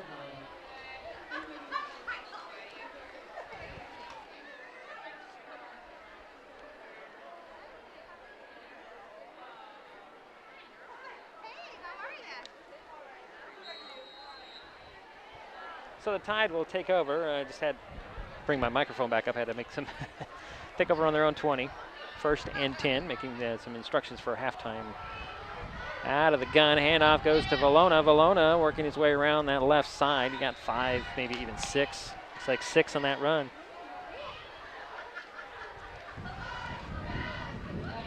That was Valona on the carry for the Tides. So 2nd and a long 4. Oh, they're calling it 4 from the 26. Yeah, Valona's been the workhorse tonight. They're starting to give it to him again a lot. A little more urgency in the Tide coming out of their huddle. 2 receivers on each side. Out of the gun will go Yoki back. Oh, it's a new guy out there. Excuse me. Got a wide open guy. Number 6. Number 6 is Ryan King. He gets up to midfield. And actually, number 15, it's Jurian Herring at the QB for the Tide, number 15. 26-yard pass play. Yep. 2:26 to go here in the half. Herring out of the gun again. Looks to the near side. Gonna go challenge Colbinson. Got a completed pass to Gregory. Kellen Gregory. I think he pushed off. Or at least tried to discard Colbinson on that in the defense. Just kind of tried to throw him away. But there I don't see any flags. So I guess that's perfectly legal. 25 yards. So 1st and 10, and ball spotted just inside the 25, near the 24. 2 completed passes in a row. That might be why we have a quarterback change. 1 for 26 and 1 for 25. Herring will go out of the gun again. 3 receivers far side, 1 to the near side, and the back beside him a yard ahead. And that'll be Valona. Valona got a lot of running room. He's going to cut it back up the middle to the 10, and he's going to be spun down there. 1st and goal for the Tide.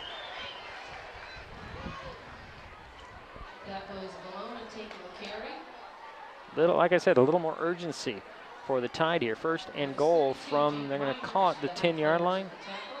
Just inside the 10. So, now, 16 yards.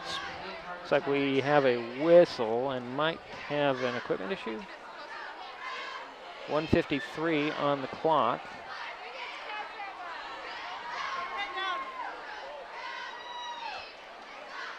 Herring will go out of the gun again. He's got 2 receivers on each side with a 1st and goal from the 9-yard line. Back to pass. He pumps. He goes for the end zone. Is it complete? No, incomplete. Drop. Intended there for Isaiah Myers. They're really challenging the defensive backs for the Highclimbers, Jerry. I mean, these are well-covered receivers, and I'm pretty impressed with the gumption, the goal, so far they're 4 for 11. So yeah, Shelton's defense is not too bad. So we have a 2nd and goal from the 9 for the Tide. Out of the gun. It's going to go the other side.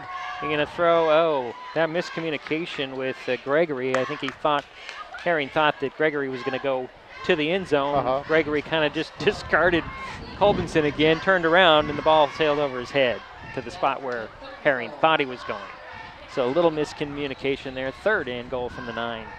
Yeah, it looked like he had stopped to receive the ball. Yeah. Well, it wasn't there. It wasn't there. It's one of those go for the, let's see, that would be it. No, that wouldn't be a post route. That would have been a curl that he ran, and he wanted him to go to the post. It didn't go to the post. Herring will go out of the gun again and send 3 receivers to the near side, have 1 alone to the far side, and a back about 5 yards beside him. Picks up the pressure, throws to the end zone, touchdown to Gregory on the other side. Inbounds, huh? Yep, it was. So the Tide 9 yards. Take it back. And they lead 16-12 now. 9-yard touchdown pass. Yep. That's exactly the same play as they ran before. This time Herring and Gregory connected. Because he did run the curl route out on the far side. Looks like the Tide are going to go for 2. Am I seeing this right, Jerry?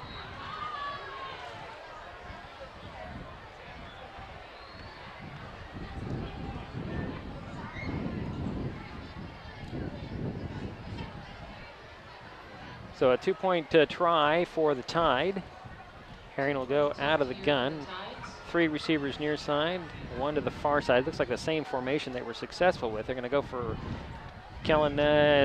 Kellen on the slant, just out of his reach, incomplete. So it is now still 16-12. 1:32 to go here in the half. We'll be right back. This is Mason Web TV, powered by HCC.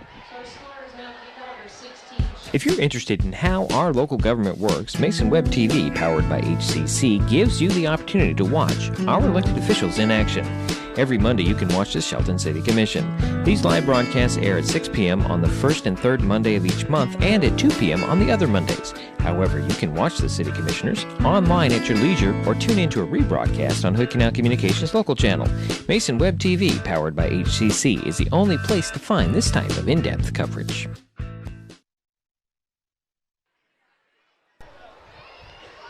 Well, we're waiting for the kickoff here at Highclimbers Stadium. 1:32 to go in the ball game. Gig Harbor retakes the lead, 16-12. Another good drive for them. This is turning out to be a much better game than we've seen all season. The Tide are waiting for the ball to come out to kick it back to the Highclimbers. They have 1:32 to work. Let's see how they handle that pressure here.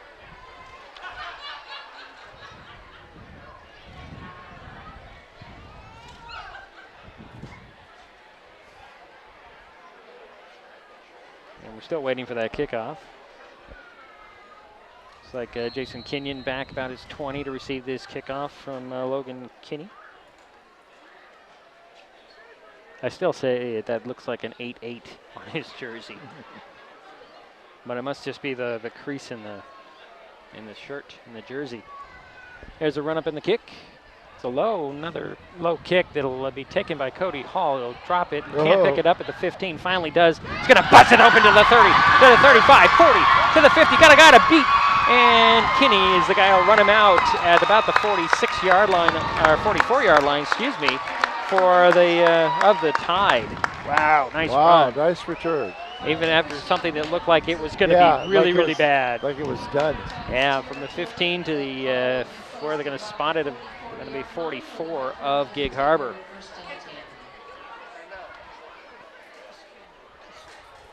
So it's 1st and 10 for the Highclimbers with 1:23 to go here in the half. Nope, they're going to move it all the way out. Where are they going to spot this ball, Jerry? They're going to spot it up at the 40. That's a really good run back. They're going to call it 1st and 10 from the Gig Harbor 40 are the Highclimbers trying to put points on the board. Remember, the tie did win the toss and defer to the second half, so the Highclimbers would love to get some points here before the end of the half, which is 1:23 away. Rhodes will go under center. Send 2 receivers to the far side, 1 to the near side, now to the eye. Looks like it's Kenyon, little play action to him.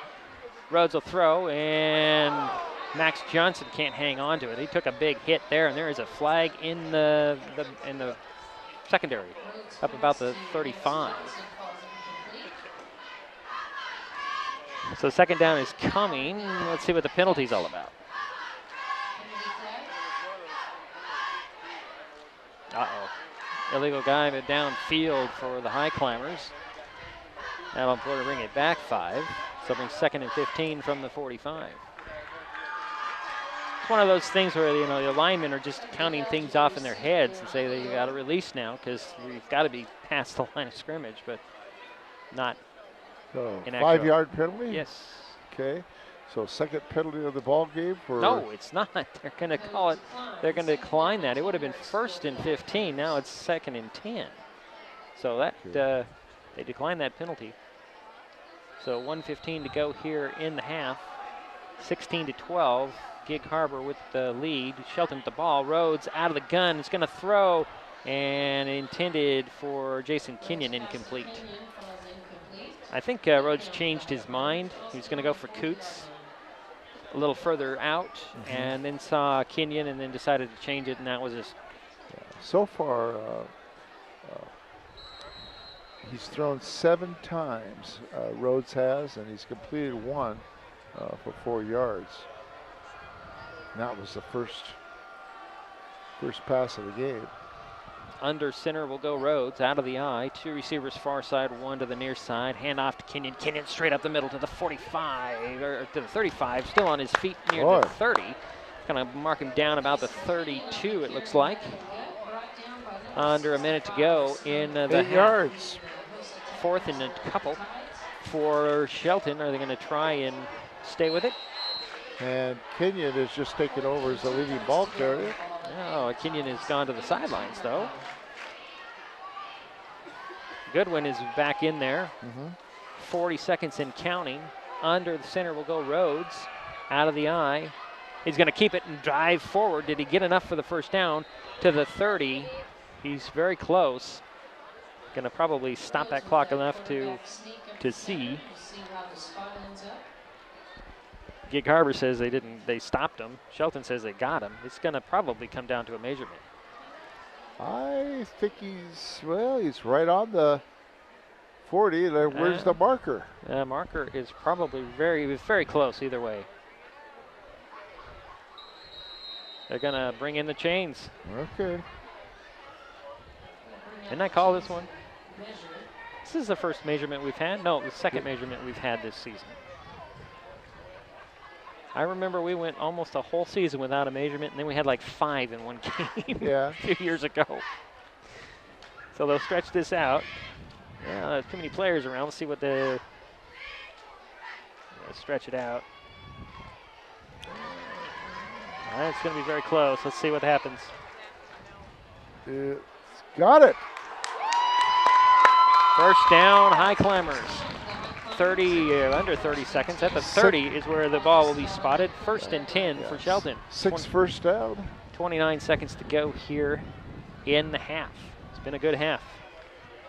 Either way, I mean, 16-12. This is probably the best half of football we've seen out of Shelton this season. And I'm not really sure, but the Gig Harbor fans out there are probably pretty happy with the results so far. You're going to set the chains and wind the clock. Looks like Rhodes is going to go out of the gun. Have two receivers on each side, and Max Johnson to his right. There we go. There's a snap.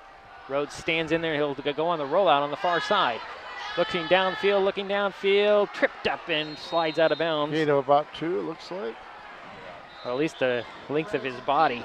Yeah, maybe. Yeah. It looks like 2. And a timeout has been called by the Highclimbers. Second timeout in the ball game. Yeah, we'll take it. We'll take it. We'll be right back. It's Mason Web TV, powered by HCC. This is your brain. This is drugs. This is your brain on drugs. Any questions? Yeah, I have questions. Prescription drugs aren't as bad as street drugs, right? Weed's legal, isn't it? Drinking is worse than smoking weed. Isn't it? Why Is heroin so addictive? Molly just makes you feel happy. I have questions. Mom? Dad, did you ever try drugs? They're going to ask. Be ready. Go to drugfree.org. A message from Partnership for Drug-Free Kids. Thank you for your cooperation. Second down and 8 for the Highclimbers. 16 seconds to go here in the half. Gig Harbor has the lead. Shelton has the ball. Yard line, 26 of Gig Harbor. Under center will go Rhodes. He'll pitch it over, and this is Goodwin. Goodwin cuts it back up the middle, gets inside the 20 to the 15, cuts it back again, and takes a big hit inside the 10-yard line. 9 seconds, and they'll stop that clock for the moment to set the chains. They're going to spot the ball about the 8-yard line, Jerry. Yeah, so we're looking at a gain of about 18. 18. Another timeout by Shelton. We'll take another one. We'll be right back. This is Mason Web TV, powered by HCC.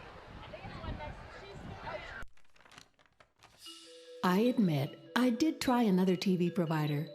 It sounded like a great deal, but I quickly realized it wasn't. When I read the fine print, I was locked into a long-term contract with a huge cancellation fee. So I came back to HCC. They're more reliable, the service is local, and I save, bundling internet and phone with them too. And I'm a lot happier now. Great service from a local company. Stay with HCC.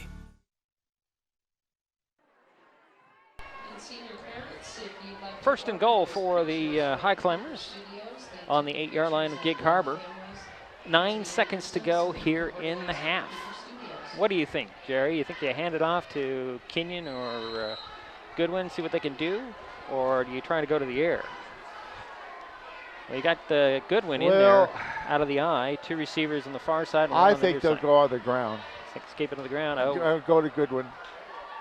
Rhodes, you're right. Hand off to Goodwin. Goodwin straight up the middle. Just stopped just short to the 2-yard line. Clock is running 2 seconds, 1 second. I don't think, nope, that'll do it. Oh. They couldn't quite get the play off, or I think they're out of timeouts. So that'll be the end of the half. Because they called their 3rd timeout. Wow, that's quite good a half for both teams, but the Gig Harbor comes out on top, leading 16-12. We'll take a timeout. We'll come back with the Maple Glen Senior Living halftime show.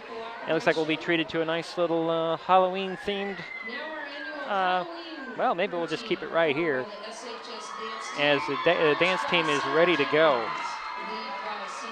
by senior captain Carly Mankey and co-captains Hannah Thompson and Sammy Ross. Most inspirational dancer of this week is Julian Bean. Now is the time for the dance team to have a little fun and will put a smile on your face.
Marching band out there. This is the Maple Glen Senior Living halftime show here on Mason Web TV, powered by HCC. Lots of stuff happening here. And the band is getting ready to set up for their performance. We will be having some halftime statistics eventually with Jerry Habel, but we have to do this, Jerry.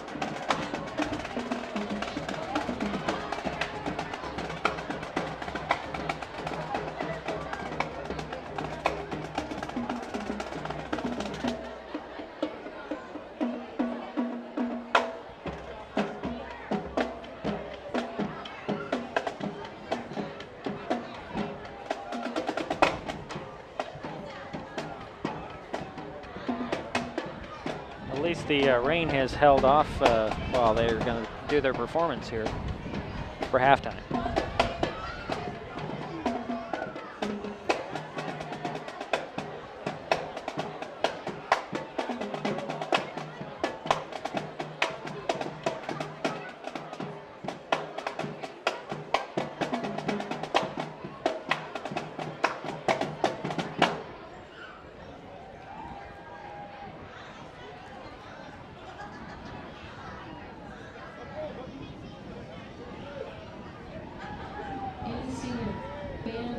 Parents, please come down to the track, meet Mr. Judson.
Shelton Marching Band.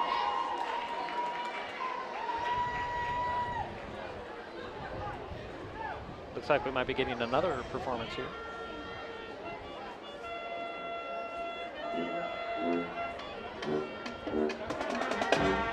Gustavo Hernandez parents, please come down to the track. Gustavo Hernandez parents, we need you on the track.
Again, this will be Lillian Seigel. She'll be twirling to the fight song.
Excellent job.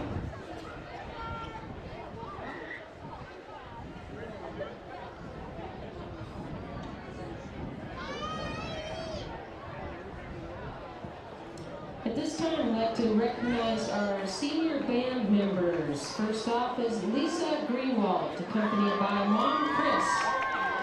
Lisa plays the sousaphone and has played for 5 years. Future plans are to attend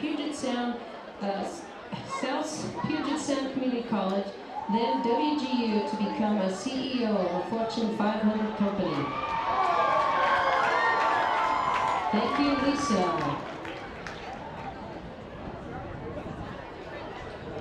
Our next band member, Colton Bostrom. Accompanying Colton is Dad Randy and Mom Dawn. Colton plays the clarinet and has played for 7 years. Plans to attend the University of Washington to pursue a degree in medicine in hopes of becoming a doctor. Congratulations, Colton. Our next senior is James Lopez. Accompanying James is Kurt Boxley. James plays the baritone and has played for 6 years.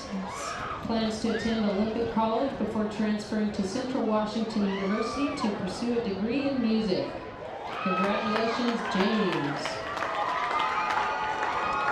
Our next senior is Darlene Bell, accompanied by her friends Lexi, Allison, Kiara, and Pablo.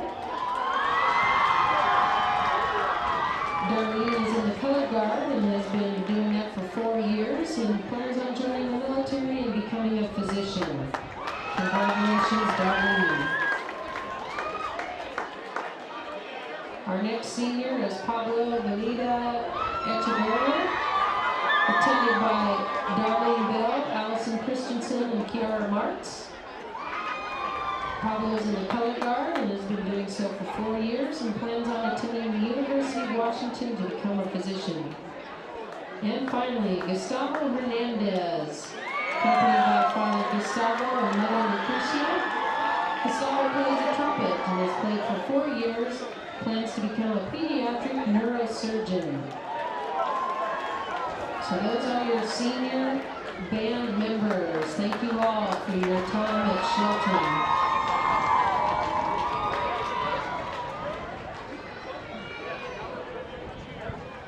This time we'd like to introduce our senior cheerleaders. Our first senior is Lexi Lofgren. She's accompanied by Mom, Nana, Papa, and her boyfriend.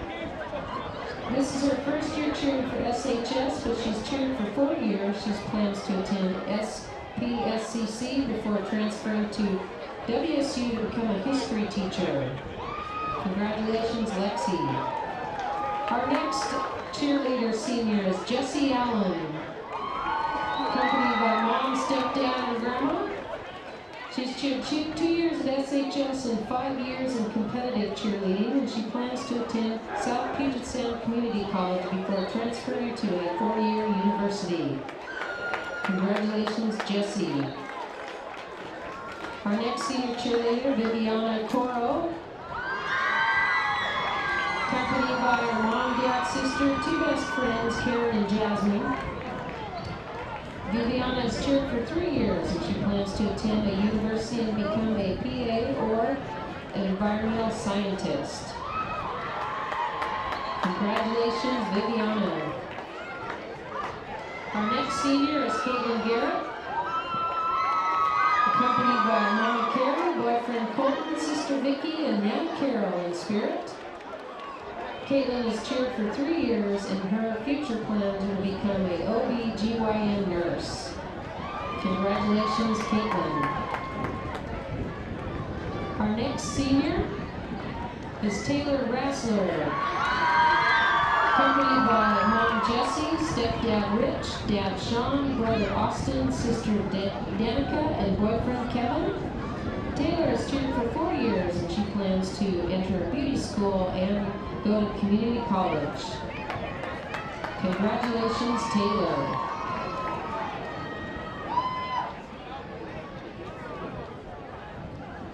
Hey, our mascot, Jimmy Monier. Jimmy is accompanied by all the cheerleaders, smart guy right there. This is his first year as our mascot, and he plans to go to college for photojournalism. So those are your seniors on our cheer staff. Congratulations to all those seniors, and we are about ready to kick off here for the second half.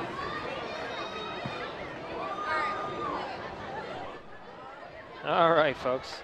A lot to get in here, and the Highclimbers are ready to get this thing kicked off. Yeah. Jerry, you have anything really stand out on your statistics?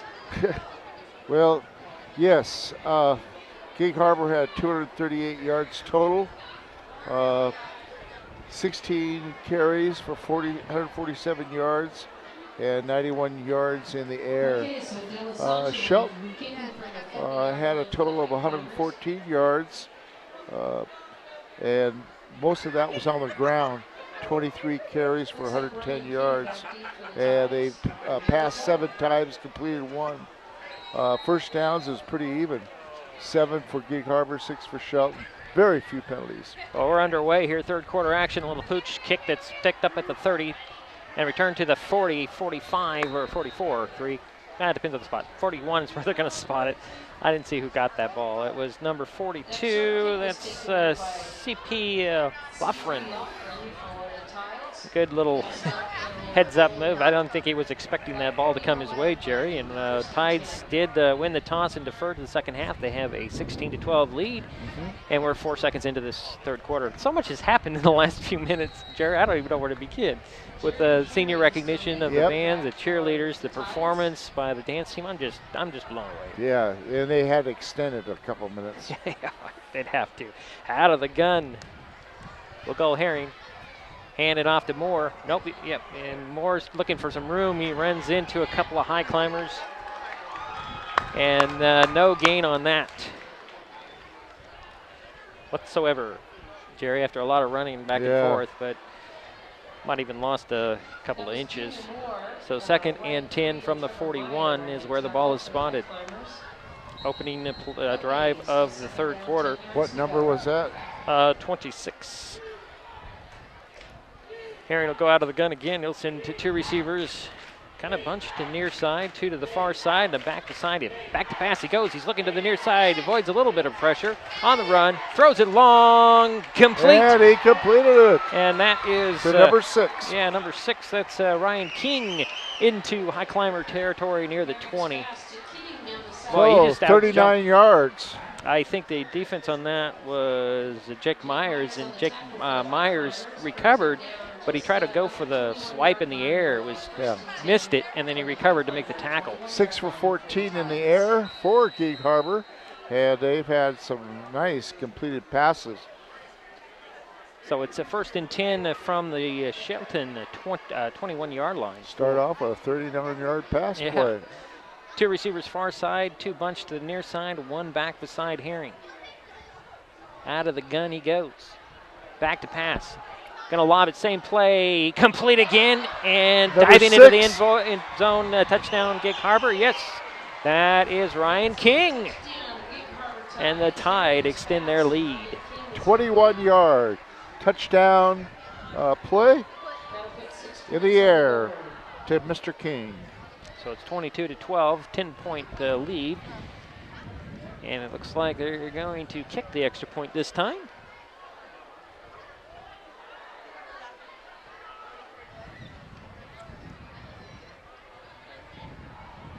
The holder is Nick Yoki, the starting QB. And the kicker again is Logan Kinney. Low snap, handled well. The ball is up, and boy, he kicked that nearly to the middle school. Yeah, he's got quite a leg. He's got a good leg. Well, that'll do it. That'll extend the lead to 23-12. 10:44 to go, third quarter. This is Mason Web TV, powered by HCC. That's my neighbor, Joe. Hey, Joe. Hey, John. Joe's about to make a very big mistake. Hey, Joe, you think it might be a good idea to call 811 to have your underground utilities marked before you start digging? John, that's just for big projects. Actually, it's for any digging project. Congratulations, Joe. You found your electric line. Remember, safe digging always begins with a free call to 811. You want to borrow my phone, buddy?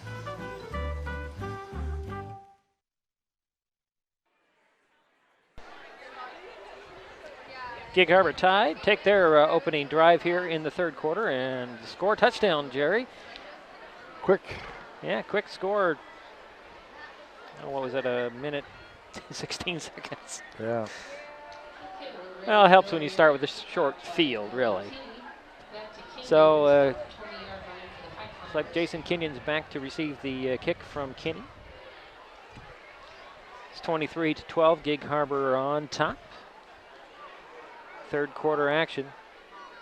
I think this is the first time since the Mason County Cup that the clock has not been running in the second half for the Highclimbers, Jerry.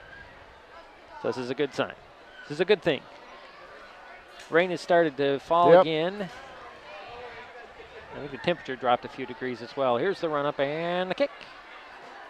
Going to send that one deep, driving Kenyon to his 12. Takes it on the knees almost. He's got nice some return. blocking. Yeah, he's going to get up across the 30, near the 35 before he's pulled down. Yeah, about a 23-yard return. So 1st and 10 for the Highclimbers at their own 35. Let's see if they can pick up where they left off at the end of the half. They ended up a yard short of scoring a touchdown. Very unfortunate. Time ran out. This could be a different game. Rain's coming down really hard right now. Wind blowing it in from the south. Rhodes still in there at QB, going to go out of the I formation. 2 receivers far side, or near side, 1 to the far side. Looks like Goodwin is back in there at the end of the I. Pitch to him. He's going to run it to the left. Got some guys pursuing.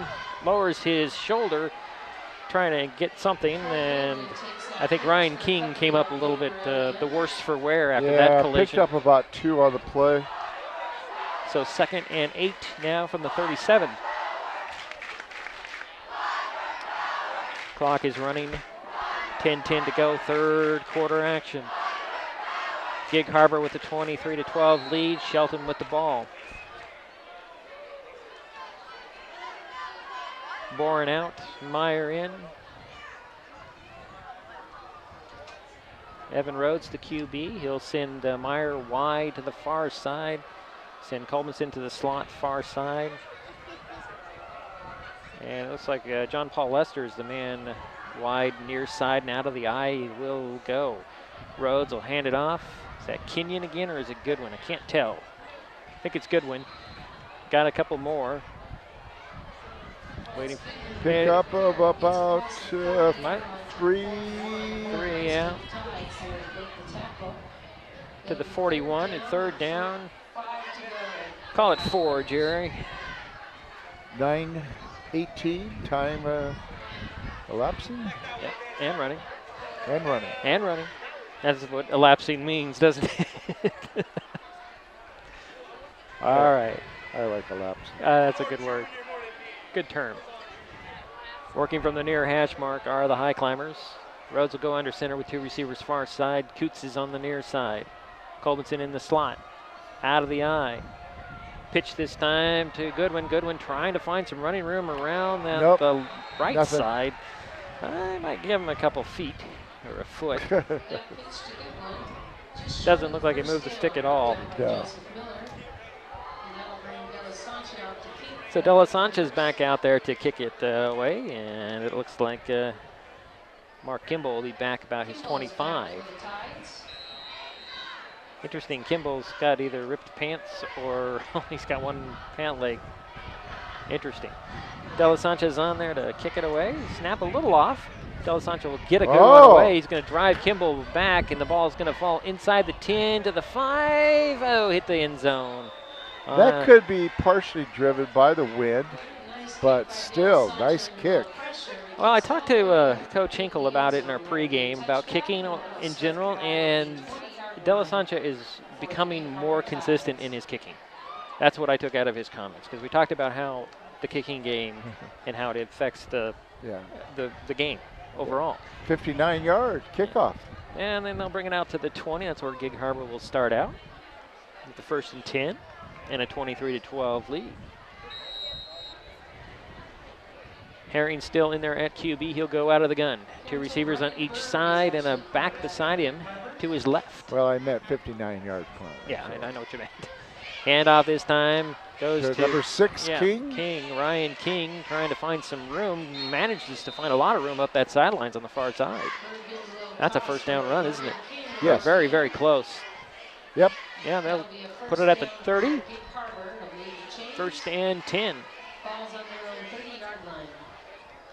Under 8 minutes, and the clock is stopped as I set the chains, and they'll wind her up Gain again. of about 11 on that play. Yeah, 10, 11. Yeah, 10, because they're going to say it's at the 30. Back to pass goes Herring. He's going to lob it long, and incomplete. Broke it up. Nice coverage. Oh, they got a flag. Yeah, I don't think that the back, I won't say who it is. We all know who it is, number 3. Didn't turn his head. And the ball was thrown a little bit short, and Gregory tried to fight his way through the defensive back to get to it, and it falls incomplete. They're discussing it right now. See the coaching staff on the sideline saying pick up that flag, but they're not going to. Yep, they're going to give pass interference. Oh, they're going to say pass interference on Gig Harbor. Really? Wow, I didn't. That's, yeah, interesting call. I don't, well, okay. we'll just have to take that one. Boy, that's a big penalty. 15 yards. 15 yards means a first and 25. So it'll drive the Tide back to their own 15. They got to get up to the 40 for a first down. 7:42 to go here. Third quarter. Gig Harbor with the ball and the lead. Out of the gun will go Herring. He has two receivers on each side. Man in motion, that's Valona. He's looking Valona's way. He'll throw into a crowd, and it's broken up, and there's another flag on the play. I think this one will definitely go on the Highclimbers. They had the receiver pinched off, double teamed, and that was Isaiah Myers' intended target there. That should bring the ball back up to the 30, I would think. Let's see what the referee says. Yep, that time they'll give it on the Highclimbers. So now we'll do a first and 10 from the 30. Interesting how that all works out, right? That'll be a 15-yard penalty the other way. And put the ball back on the 30 where it'll be first and 10. 7:36 to go here. Third quarter action. Second penalty, second or third penalty on Shelton. Out of the gun will go Herring. Same formation as he's had the last couple of plays.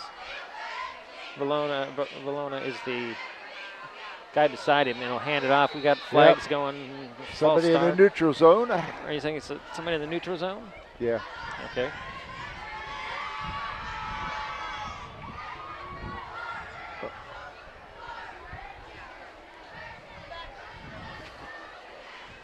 Oh, they're going to call a false start on the Tide. And I shouldn't have thought it, Jerry. I was thinking that this was a pretty clean game with not too many flags, and now we've had a bunch of flags. Yeah, we're starting to get a few, yeah. Guess they let them go for a while. Now they're going to try and clamp it down. Same formation, man in motion. This is Kimball. Kimball will get the handoff, trying to get the end around. He's run out of bounds. Got about 4, maybe 5 yards on that carry. So they'll bring up second and 10. Ball's from the 25 to the 30 now. Nope, they're going to give him 4. So they'll make it second and 11 from the 34. That's a gain of 4 yards. It'll be second down and 11 to go. Ball's on the Tide's 29-yard line. Clock is stopped, 7:27 here in the third quarter. Herring back in the gun, same formation. Kimball's the man in the slot on the far side. Valona's going to go in motion out of the backfield. He's looking for Valona. He's going to throw for Valona, wide open in the gap, but he can't pull it down, incomplete. Ow. I think he was thinking about how wide open am I and how much I'm going to run this thing. Yeah. And didn't even pull down the ball. So that brings up, what is that, fourth down now? Yeah. Or is it third? It's third down. Yeah, third. I saw Herring go to the sidelines. I guess he's just going over there to get the play.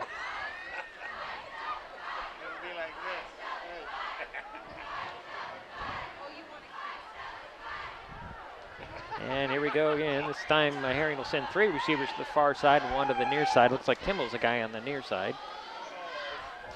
Back to pass he'll go. He's looking that way. He pulls it down after the pump fake. He's going to run for the sticks. Can't come up with it. Gets undercut by Jake Myers. Short of the first down. Gain of about 8 on the play. Got up to the 37, but it's fourth and it looks like 4. Maybe 3. It's fourth down and punting situation for the Tide. Anthony Bourne will be the guy back deep to receive this punt from Logan Kinney. Snap a little low, handled well, high, spiraling kick. It's going to dive in and hit a Highclimber. Ball is free. And I think Bourne will pick it up and stumble his way to the 40-41.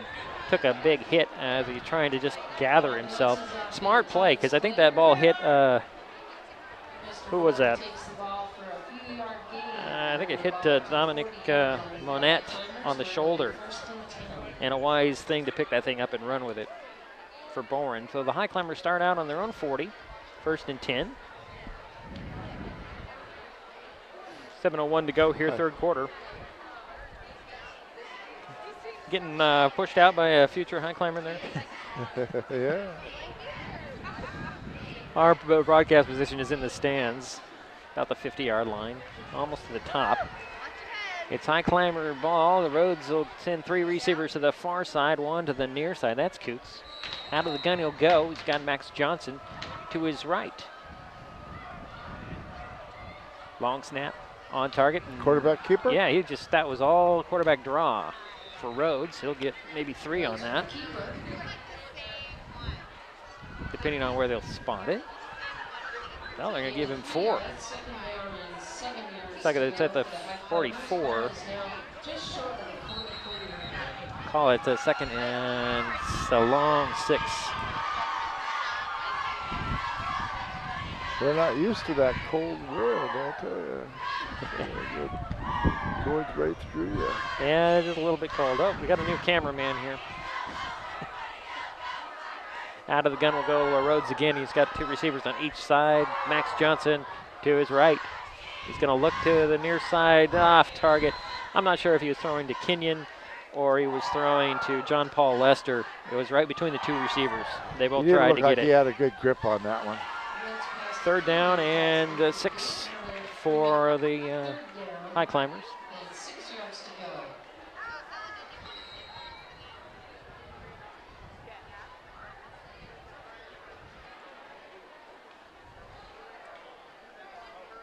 Play coming in from Bourne. 6:13 to go, 3rd quarter. 2 receivers on each side, and out of the gun again for Rhodes with Johnson to his right. Man in motion is Jason Kenyon. Hand off to him, trying to get around the edge. Got it maybe a yard or 2. Yeah, a yard or 2 gain. Brings up 4th down, and it looks like about 4. Looks like they're giving him 3. Yeah, ball's near the 47-yard line. Another punt for De La Sancha. Let's see what he can do in this one. Yeah. He's had some pretty good punts here. Yes, he has. The last one went into the end zone for a touchback. Yeah. Kimball's going back deeper, standing about his 10. Low snap. De La Sancha had it blocked. That ball's free. Yeah. And De La Sancha, ball's still free. High climbers fall on it, but yeah, it's but still irrelevant. Yeah. Ball goes over to Gig Harbor on the block punt. That gives the Tide a good position. They're on the high climber 45 with 5:28 to work here in 3rd quarter, and an 11-point lead.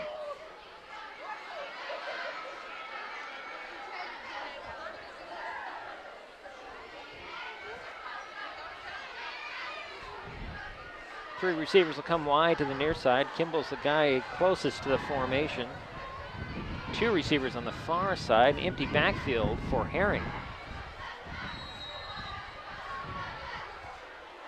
Herring looks things over and takes the snap. Back to pass he goes. He's looking to the near side. Throws, nearly intercepted.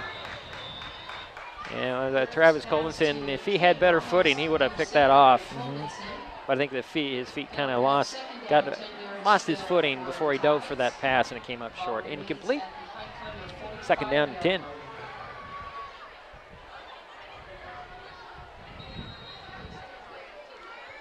Ball's at the 45 of the high climbers. Out of the gun and in motion, that's King. Little handoff this time. I think that's Valona on the run there. Straight up the middle. Yep, it was. And a nice carry. It looks like about a gain of 5. Okay. Ball's at the 41. 3rd and 5 to go. Long 5, short 6. He had 10 carries for 97 yards in the first half. So he just put him over 100. Yep, 102. Out of the gun again. Valono go in motion. Oh, geez. What a nice move by Herring, avoiding, I think, who was that just kind of jumped right by him? Number 50, that's Alex Siniza. Boy, if he could have just tackled the guy. I think he was more worried about getting a roughing the passer because he was up in the off his feet. He darn near jumped over him. So the run is a first down run. Yep. Ball's up at the 32. Ninth first down. 1st and 10 for Gig Harbor. Herring will send 2 receivers on each side. They have a back beside him. I think that's Kimmel. No, it's going to be Valona. And he'll take the handoff, dancing his way to the line of scrimmage. Still moving on his feet. Got hard fought 1 yard there, Jerry. Let's see. Yeah, you're right. 2.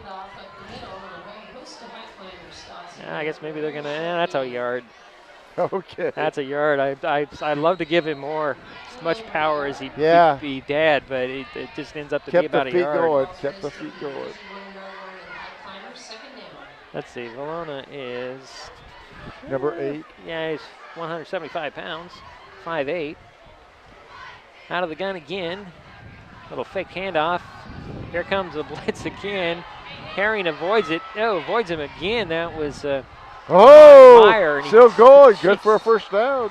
Drives his way inside the 20 and out of bounds. I mean, Trevor Meyer had him almost twice there. Once in the backfield and once as he ran away from him and dove for it, couldn't get his feet. But a first down run, and they're going to spot it at the 18. 1st and 10 for Gig Harbor. Nice run. Out of the gun again goes Herring. He'll hand it off. Valona again just powering his way inside the 15 to the 14. Yeah, that wind is something. And it's coming from the south and swirls around and comes it comes right into us. In the stands. So another 5-yard pickup for Valona at the 14 is the ball. There you only give him 4 officially. 2nd and 6. 108 yards. Same formation. Valona's to Herring's right. Man in motion. I think that's King. Back to pass goes Herring, looking for the end zone again. Intercepted at the goal line. That's Colbinson on the pick. Returns it to the 20. He's got a big cheering section back behind us to our right, Jerry. It's his family. Yes. That's a big turnover.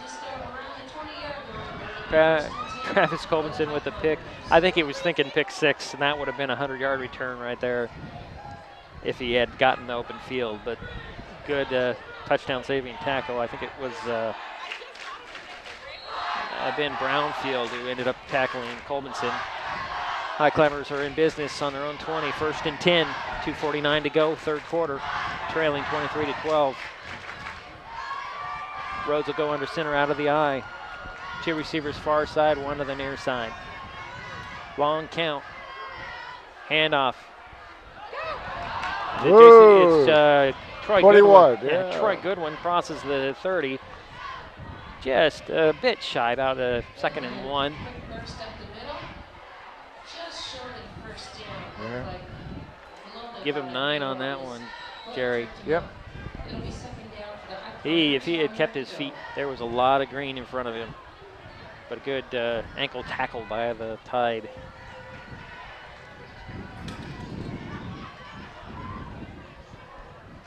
Same I formation for the Highclimbers. Max Johnson right behind Rhodes, and at the top of the I is Troy Goodwin. Hard count handoff to Goodwin. Goodwin lowers his head, crosses the 30, gets the first down. A little bit more. 1st and 10 from the 33, it looks like. That's enough for a Highclimber first down. 8th first down for the Highclimbers. Under 2 minutes to go, 3rd quarter. Shelton's ahead in the turnover category tonight. I think they're a +1 or 2 ahead of Gig Harbor, which has kind of kept him in the game, but again out of the eye. As Rhodes is under center. He's got that hard count going. Pitch this time to Goodwin, trying to go around to the right. No gain. Yeah, no gain on that. Tide are looking for that. I think they're looking for 21. Maybe we'll see Jason Kidney back in the ball game. Change it up a bit. He had a good first half. He had 7 carries for 55 yards. Here comes Jason Kenyon. and he's got 78 yards now. So having a good night. Goodwin is going to come out, get a rest, and it's like it's the Highclimbers are going to go out of the gun.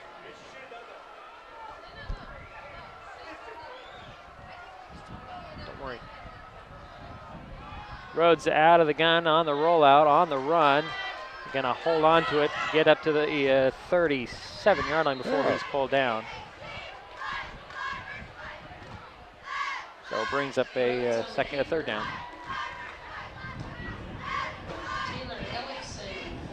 Tick up of about 4.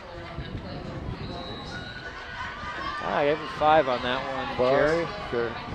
It's going to be 3rd and 5 from the 37.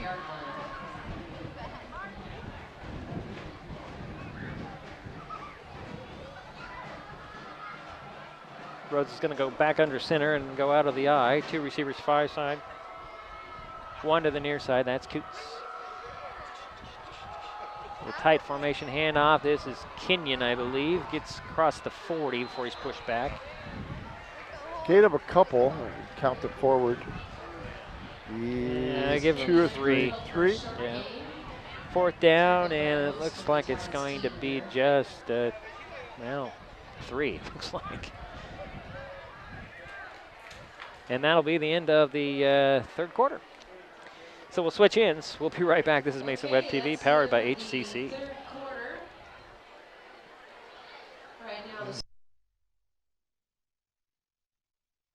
If you are interested in how our local government works, Mason Web TV, powered by HCC, gives you the opportunity to watch our elected officials in action. Every Monday you can watch the Shelton City Commission, while you can catch the Mason County Commission every Tuesday. These are live broadcasts, but you can also watch them online at your leisure or tune into a rebroadcast on Hood Canal Communications local channel. Mason Web TV, powered by HCC, your source for local information.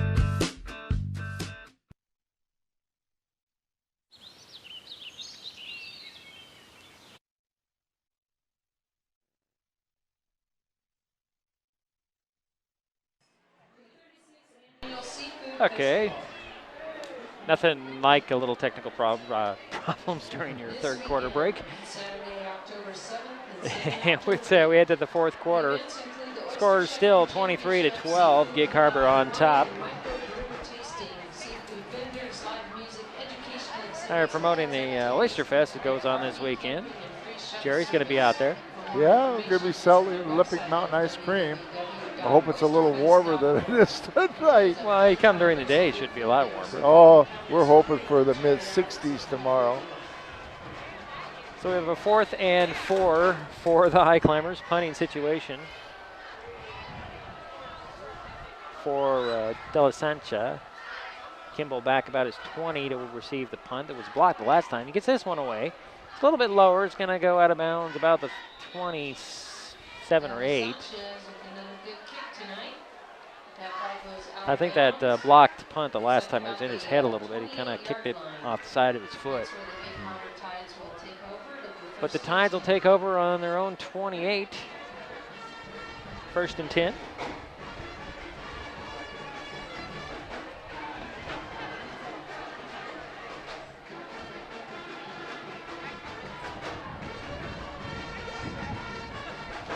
Tides have been able to move the ball here in the second half.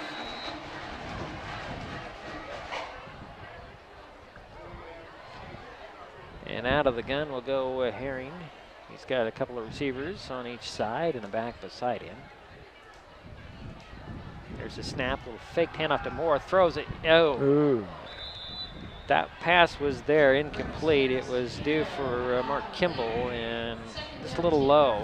If he'd hit him in stride, I don't know if a high climber could have caught him. Wind coming in again. Yep. It's blowing from the north. That's why it's really cold. Swirls around and comes in colder. Yeah. Just go one way. Yeah, well, Mother Nature doesn't work that way. Out of the gun again. It's like the same formation. A couple of receivers on each side, and the back side and the back come out of the backfield. That's Moore. Herring looking for Moore. He's got to change his mind. Throw it to a wide open. That's Gregory. Gregory up near midfield. So about a 22-yard completion. So 1st and 10 from midfield for the Tide. 1st and 10 for Gig Harbor with the lead and the ball. 11:44, that clock should be going. Now they're getting going, there we go. Hand off, and no go there, a loss on the play. Good. Loss of about 5. Yeah, good penetration by Ecke. Loss of 5 on the play. And that'll bring them 2nd and 15 from the 45. JJ getting in there with some force. Out of the gun again will go Herring. Couple of receivers on each side, man in motion. That's Valona. Fake to him, a handoff to Moore. Moore dancing around. Can't find much running room there, and he's stopped after maybe a yard.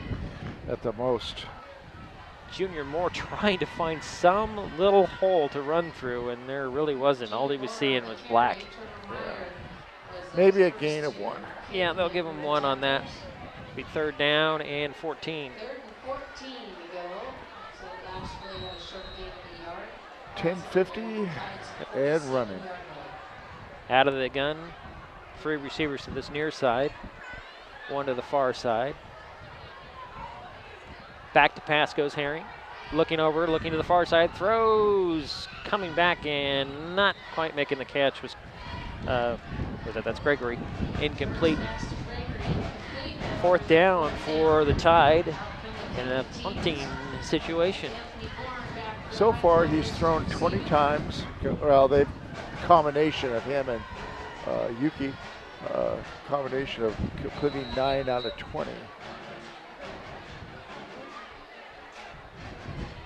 So Kenny's back there to punt it away, and Boring will stand about his 15 to receive this punt. 10.5 minutes to go here in the ball game. Lots of time, gets off a beautiful punt that spirals down like a bullet. And Boring dropped it, and I think the ball's free. Who has it? Nope, Gig Harbor says they recovered it. They did. Wow. Boring called for a fair catch, couldn't do it. That thing came down like a bullet. That was a perfect spiral. It came down like a bullet. I think that was just a little too hard for Boring to handle.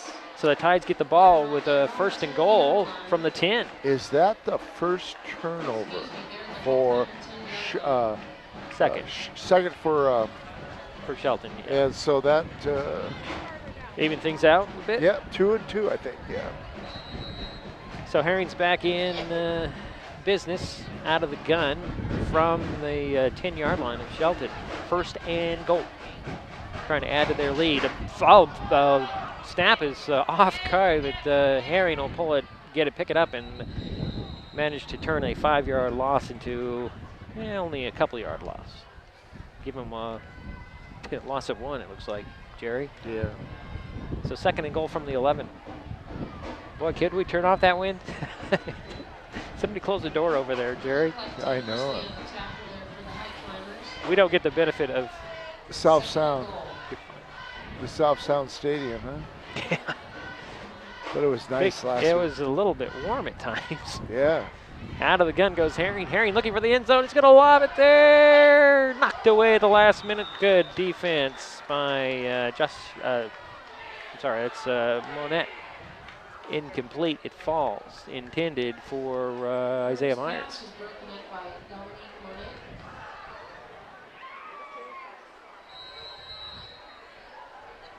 So it's 3rd and goal from the 11. What do we have here? Heard a whistle, Jerry. Let's see. I did not see. There was no. No indication of anything, because here come the Tide out of the huddle up to the line of scrimmage. Herring, quick snap, throw, catch, and the fumble, but I think it's going to be ruled a touchdown. Who was that? Was that? I think that was Ryan King on the TD reception. And 6 more points added for the Tide. So 11-yard touchdown pass.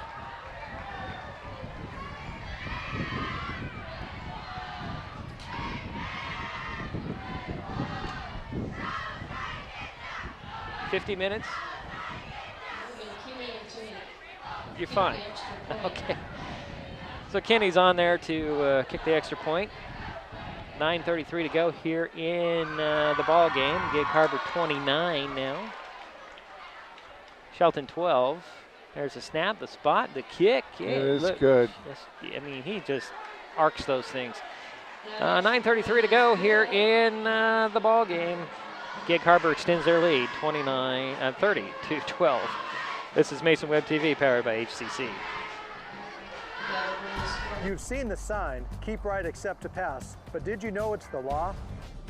Camping out in the left lane makes you a slow-moving safety hazard. Moving to the right improves emergency response time and helps reduce collisions and traffic jams. Allowing faster-moving traffic to pass is always the best choice. Use the left lane to pass slower-moving or merging traffic, then return to your lane. Remember, keep right except to pass.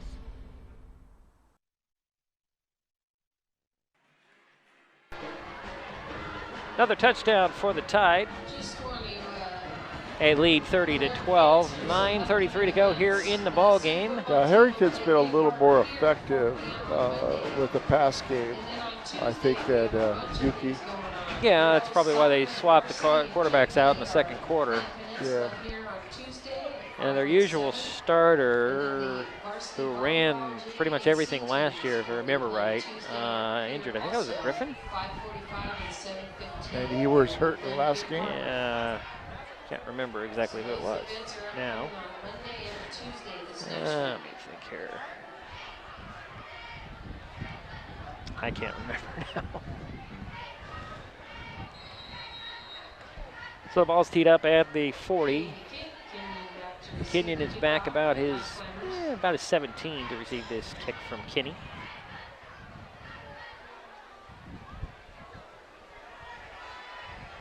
There's a run up and a boot. High end over end kick that'll drive Kenyon back to about the 5. He'll turn around and run to the 10, 15, and he's pushed down about the 18-yard line. So about a 13-yard return, 55-yard kickoff. So 1st and 10 for the Highclimbers on their own. Is it 17 or is it 18? Looks like the 18. Jerry? I'm looking at it. You're right, 18. I'm looking at this referee on the near side standing right on the marker. So 1st down for the Highclimbers to see what they can accomplish this trip out. Rhodes will send 3 receivers to this near side. Is Kenyon, Colbinson, and Boren. Coots is wide the far side. Max Johnson the back beside Rhodes out of the gun. He's going to pull it down and run. He'll run across the 20 before he's stopped there. Give him 4, 3. Give him 3. Jerry to the 21. Let's see what we got there. We're gonna see where they mark it. Oh, no, they didn't. Yeah, they give him 3.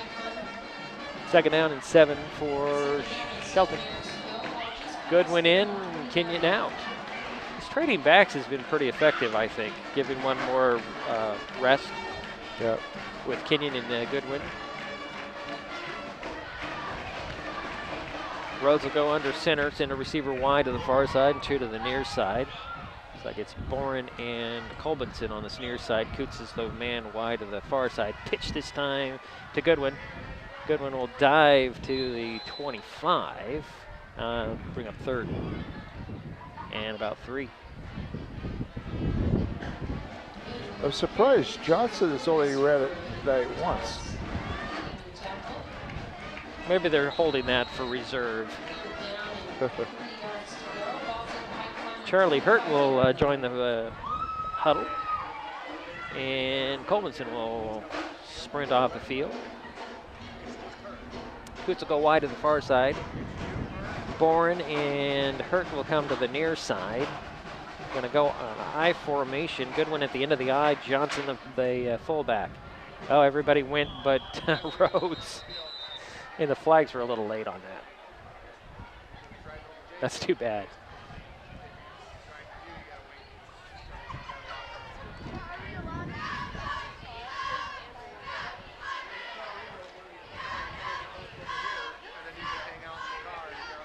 Well, they discuss things, and I'm sure it's going to be a false start. Yep, false start, march back 5, 3rd, and 8.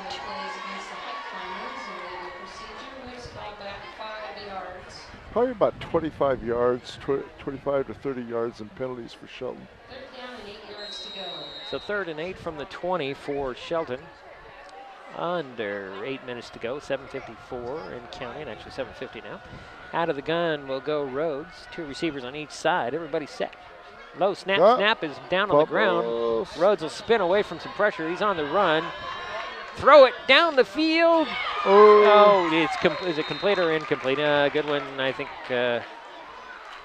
Dropped it. No indication that he caught it. No, it's incomplete. It would have been a good broken play, although the Gig Harbor sideline was saying that Rhodes threw the ball up past the line of scrimmage. And it was close to being intercepted. I think, yeah, well, either way, it's 4th down. Kimball will stand about his 45 to wait for the De La Sencha punt. Gig Harbor's had some good penetration on these punting formations, and here comes more. Another high snap. Gets this one away that Kimball will take it. Oh, It's free, but Kimball will pick it up at the 48. Spin out of some trouble to the 40, down to the 30, 25, and he's pulled down there. Boy. That could have been big on the tackle for Shelton, Jake Myers. Kimball, good hands to be able to pick that up at that point. And some great speed. After the fumble, Great speed. Go from the 48 to the 24. 24 yards. That could have been disastrous for the Tide.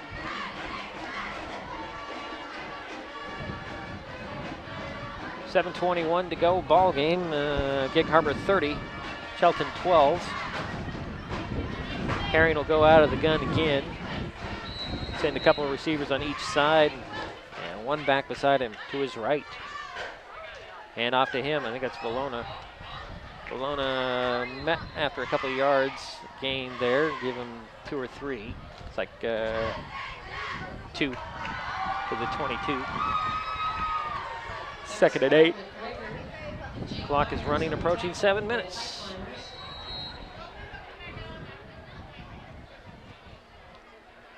Gain of 2 yards, 2nd down, 8 yards to go.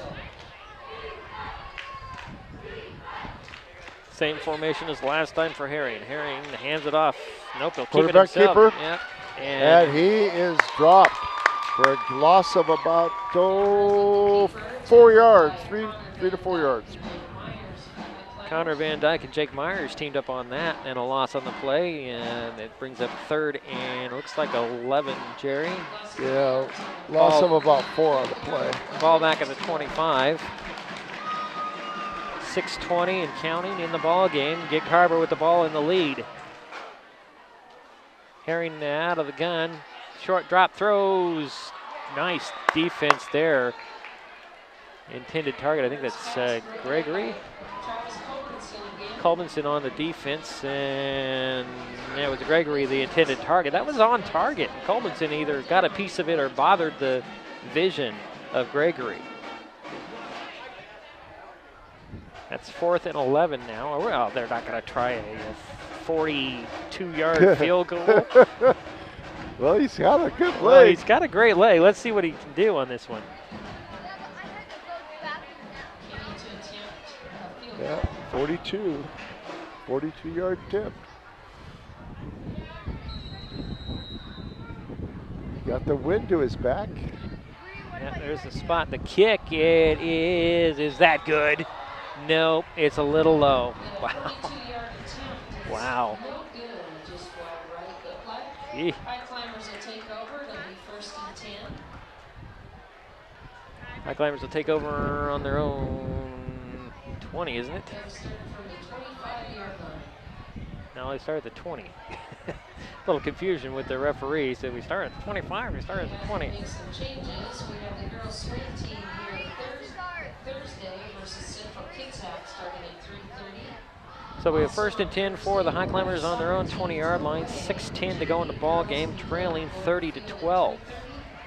Highclimber offense kind of stuck. It almost feels like they're stuck in the mud a little bit in this quarter. Haven't really moved the ball a whole heck of a lot, have No, they? they haven't. Not at all. Rhodes will go under center out of the eye. One receiver far side, 2 to the near side, and it is Kenyon. He's going to pass it. No, he's not. Ooh. He was looking to pass. Got swallowed under. Nice tackle. Nobody bit on that one. Let's see. It was Malik Livingston with the tackle on Kenyon. He was going to pass. He was looking down the field and took a loss of about 5. Yeah, loss of 5 in the play. Kenyon was looking to pass, and there was too many white shirts in front of him. I don't think he could see down the field. So 2nd and 15 from the 15 for Shelton. Approaching 5.5 minutes to go here in the ball game. Under center will go Rhodes out of the eye. 2 receivers far side, 1 to the near side. That is Boren. Fumble on the exchange. Rhodes and looks Pierce like he picked it up. Yep. Maybe he managed to get a yard out of it. Gig Harbor's still ripping at that ball. And the rain has stopped, Jerry. That's good. Oh, we have a downed high climber. There's an official timeout. I believe that's Alex Siniza. If I can see the number. I see a 2, I see a 5, right? Get him up. That's Alex Siniza. He's under his own power, but a little bit of a limp there.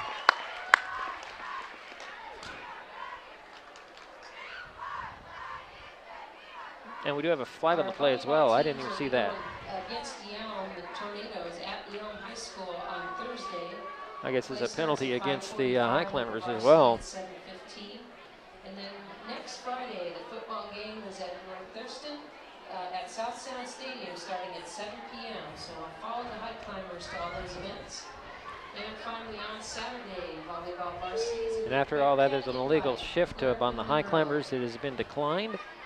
That brings up 3rd down and 15 on the... No, it's more than that. So that's about it. 3rd and 15 from the 16. Out of the gun goes Rhodes. He'll just launch one over and out of the reach of Goodwin. That brings up 4th down. Rhodes pass to Goodwin is incomplete. It's another punt for De La Sancha. He'll be kicking from near his end zone this time. Kimball will run back to about his 45 to receive the punt.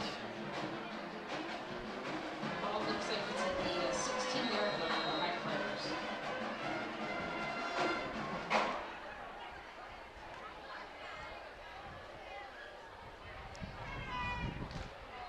Looks like the Highclimbers are going to put more bodies on the line of scrimmage.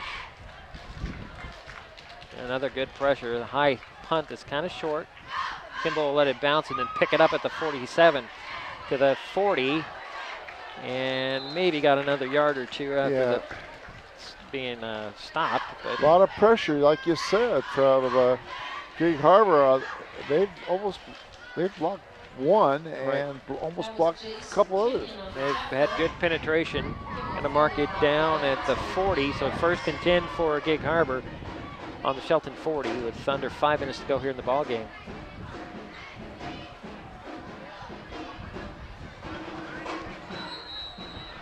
Herring will go out of the gun again.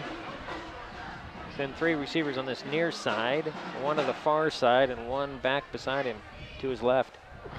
That's Moore. Take the handoff, dances his way up the middle, and they'll get probably 5 out of it. Yep. That's Moore with the carry for the Tides. Grabbed by the leg, there was Wyatt Free leading the tackles. And 5, we have 2nd down and 5 yards to go. Yeah, I'll give him 4 actually, Jerry. I'm thinking it's more of a 2nd and 6 than a 2nd and 5. Ball at the 36. Out of the gun again for Herring. Fake handoff. This time he's going to look to pass again. He's going to pull it down. Going to run away from some pressure. Lose the ball. Ball's free. Who has it? Yeah, it looks like Gig Harbor fell on it. Let's see what the call is.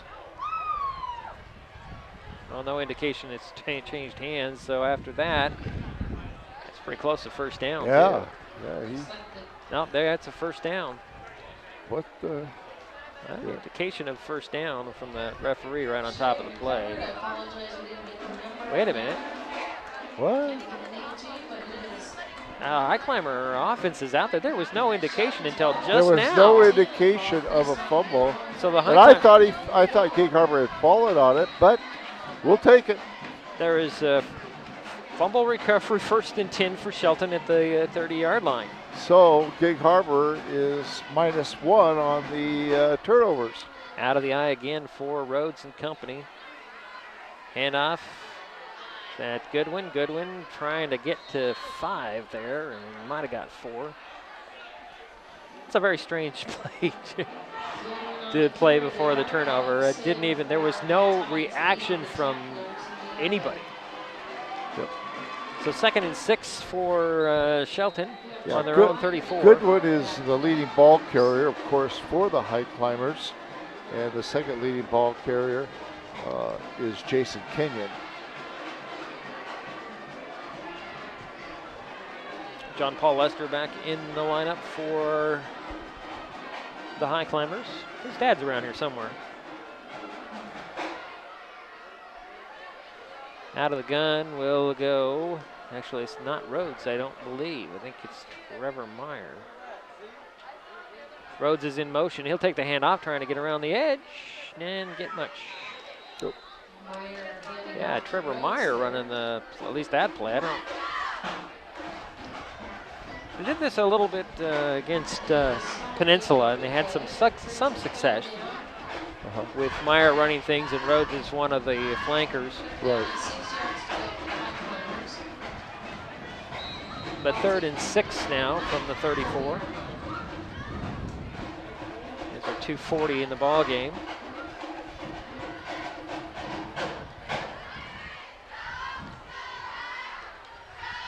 Meyer will go out of the gun. He's got Max Johnson beside him. 2 receivers on each side. Low snap. Yeah. Meyer has to pick it up. He's got to avoid one guy. He does.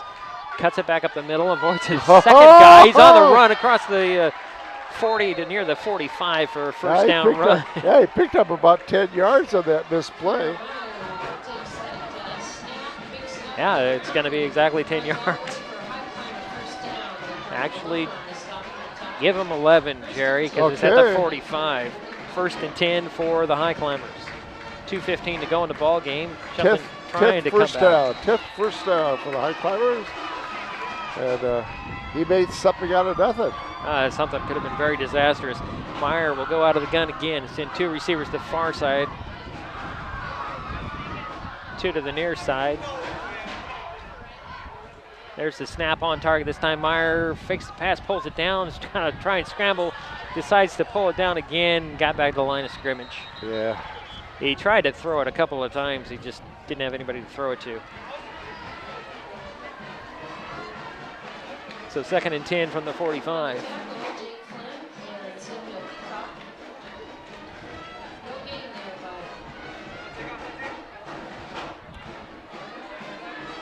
Clock is running.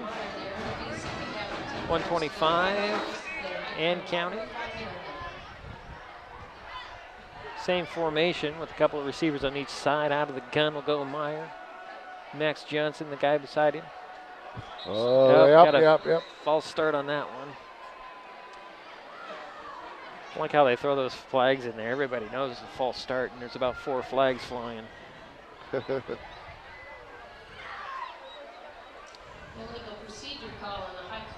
Clock is stopped at 1:11.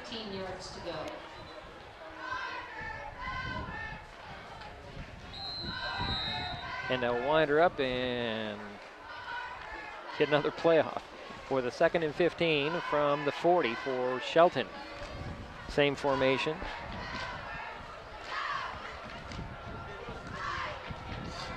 There's the snap on target. Meyer throws it long. No, nice grab. Anthony Boren just pulled that away. That looked like an interception all the way, and he just stepped in front of it, came up with the ball at the 31. 1st and 10 for Shelton. 29-yard gain. 49 seconds. Once they set the chains, they'll start the clock. Out of the gun again, same formation for Meyer. Back to pass, he looks to the middle, looks to the right. He's got a guy on him, pull him down.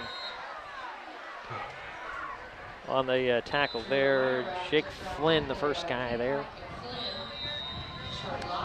26 seconds to go, timeout. We'll take one. This is Mason Web TV, powered by HCC. There's a lot going on these days at Maple Glen in Shelton. Come see for yourself by scheduling a tour to view apartments, the beautiful surroundings, activities, and the signature dining room. Maple Glen Senior Living Community, located just 20 minutes north of Olympia at 1700 North 13th Loop in Shelton. They're just feet away from the hospital, medical professionals, and pharmacies. Contact Teresa Gilman, 360-427-0300 to learn more about this exciting living community.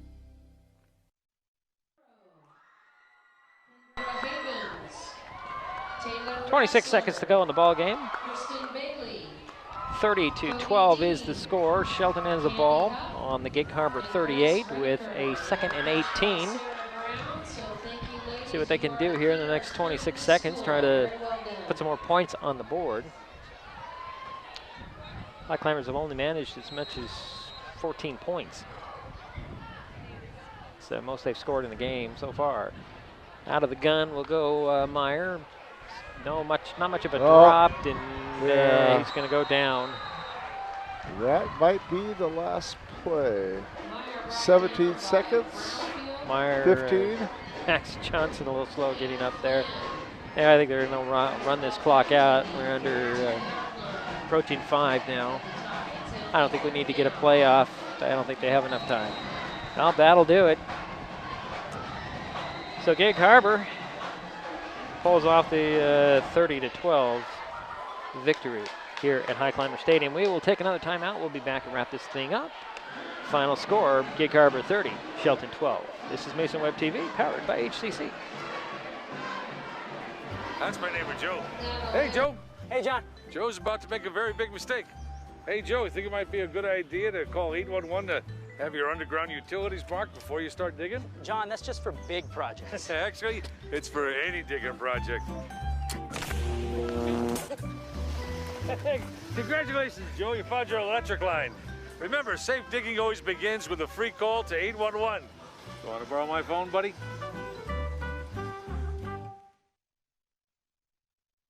The living room. It's a great place to watch TV. Just like your backyard, break time at the office, or waiting for your ride. Now you can watch TV everywhere. Stream your favorite shows or live TV from many channels in your cable package on any computer, tablet, or smartphone. It's all included in Hood Canal Communications TV service for no extra cost. Sign up to watch TV everywhere today. Call or visit Hood Canal Communications online to learn more. Vehicle collisions are the #1 killer of teens in the U.S., taking 8 young lives every day. And speeding is a factor in more than half of teen fatal car crashes, but we can prevent these tragedies. Talk with your teen about staying safe behind the wheel. Remind them to follow the speed limit and adjust their driving for road conditions. Keep the conversation going and be the driver you want your teen to be. It's not just good parenting, it's a matter of life or death. There's a lot going on these days at Maple Glen in Shelton. Maple Glen has a Sunday brunch, open to the community with free admittance when you schedule a tour. What a great way to learn more about this beautiful senior living community. Maple Glen Senior Living, located just 20 minutes north of Olympia at 1700 North 13th Loop in Shelton. They're just feet away from the hospital, medical professionals, and pharmacies. Contact Teresa Gilman at 360-427-0300 to learn more and schedule a visit to Maple Glen.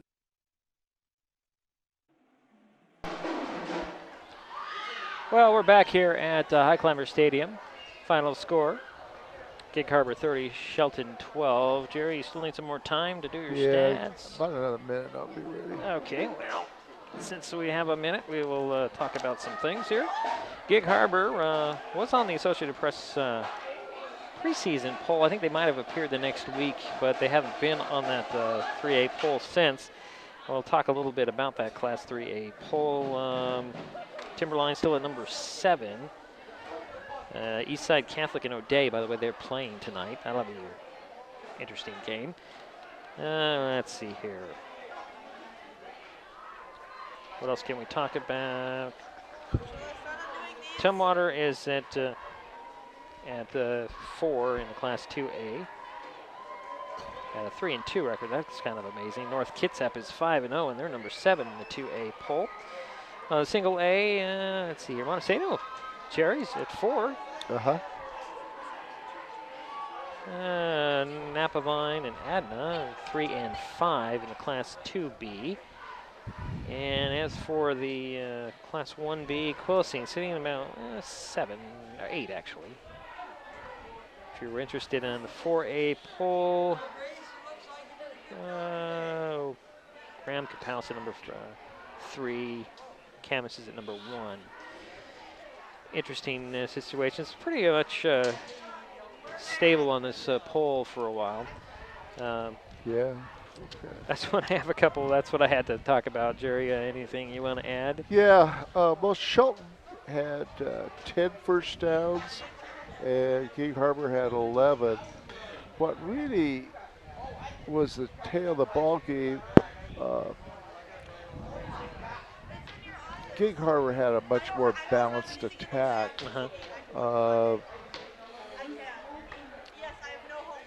The Gig Harbor had 374 yards, and they had 374 yards total, and 184 of that was in the air, and they threw about 20 times and completed looks like 9 times.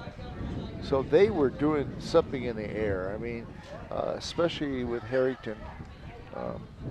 So you're looking at 374 yards compared to Shelton's 187 yards. And Shelton was 2 for 11 in the air for 33 yards. That one play, pass play of 29 yards there. So that's what hurt them. 2 for 11, 33 yards, that's not going to get it done. They did okay on the ground, especially in the first half. Like you said, they didn't get too much going in the second half on the ground. But they did pick up 154 yards, which is a little better than what they've done. The turnovers, I think we came up with 2 each, if I'm not mistaken. 3. The last one that we didn't see was a turnover on Gig Harbor, right? Yes. That was 3, so they're plus 1 for Shelton. Yeah. So that was good. That was a big improvement over last week. 5 turnovers for Shelton and none for Timberline. So 187 yards compared to 374 yards, almost a 200-yard difference. And Gig Harbor was much more efficient in the air than Shelton. Now the leading ball carrier for the Highclimbers was number 21, and he had 15 carries for 77 yards. The leading ball carrier for Gig Harbor was Valdez. And number 8? Yeah, number 8. Valona. What was it? Valona. And they didn't run that ball that much in the second half. Harrington was the leading ball carrier in the second half for the Tides. Yeah. We did do a couple things I thought was pretty good. Number 22 for Shelton, Jason Kenyon, I believe had a 70-yard run. The kickoff. Yeah, the kickoff run. Was, that was nice. Right. The other thing I thought was good was Hall I believe, had, what was it, an interception? Or Colbinson had the pick. Huh? Colbinson had the interception. Yeah, Hall got something there, I think. He picked up a fumble. He picked up a fumble. Yeah. So there was a couple nice plays there. But, boy, Gig Harbor just has a pretty good kicking game. Yep. Yeah, good kicker. Okay, Jerry. That's about it. That's about it. 200 yard difference. Right, and of course the in the air especially. Yeah, the final score also indicates that as well. So that does it for us at Highclimbers Stadium. Final score again: Gig Harbor 30, Shelton 12. My thanks to Jerry Apple for his statistics. What do you got? I think Shelton. Shelton, I think, played their best half. First half they played well. Yes. And then after that, that was probably their best half of the whole season. Okay. Is that all you had? I think that is. Okay. Yeah. So final again, 30-12, Gig Harbor over Shelton. Again, my thanks to Jerry. Thanks to Grace and Kennedy for the camera work tonight. That part of the stagecraft class. Kennedy, our sideline reporter, down on the track, and Grace doing the bulk of the heavy lifting here tonight on the field and the camera work there. She did. I'm Diedrich Allen. We will talk to you next Friday. I didn't say that. As for next Friday, Shelton heads back to South Sound Stadium. This time take on North Thurston. Game will be on Mason Web TV, powered by HCC. Kickoff is 7 o'clock. Gig Harbor hosts Timberline next Friday. Oh, and that's going to be in their house. My dad is forcing me to leave, so she's going to help you. Let's go, G. And that'll do it. So again, Gig Harbor 30, Shelton 12. We'll talk to you next Friday. North Thurston, Shelton has a chance? Oh, yeah. Always have a chance. In that one. All right. We will talk to you on Friday. Ooh, cold. This broadcast on Mason Web TV, powered by HCC, has been brought to you by Maple Glen Senior Living, celebrating the art of life, and Hood Canal Communications, keeping our community connected. Thanks for watching Mason Web TV, powered by HCC.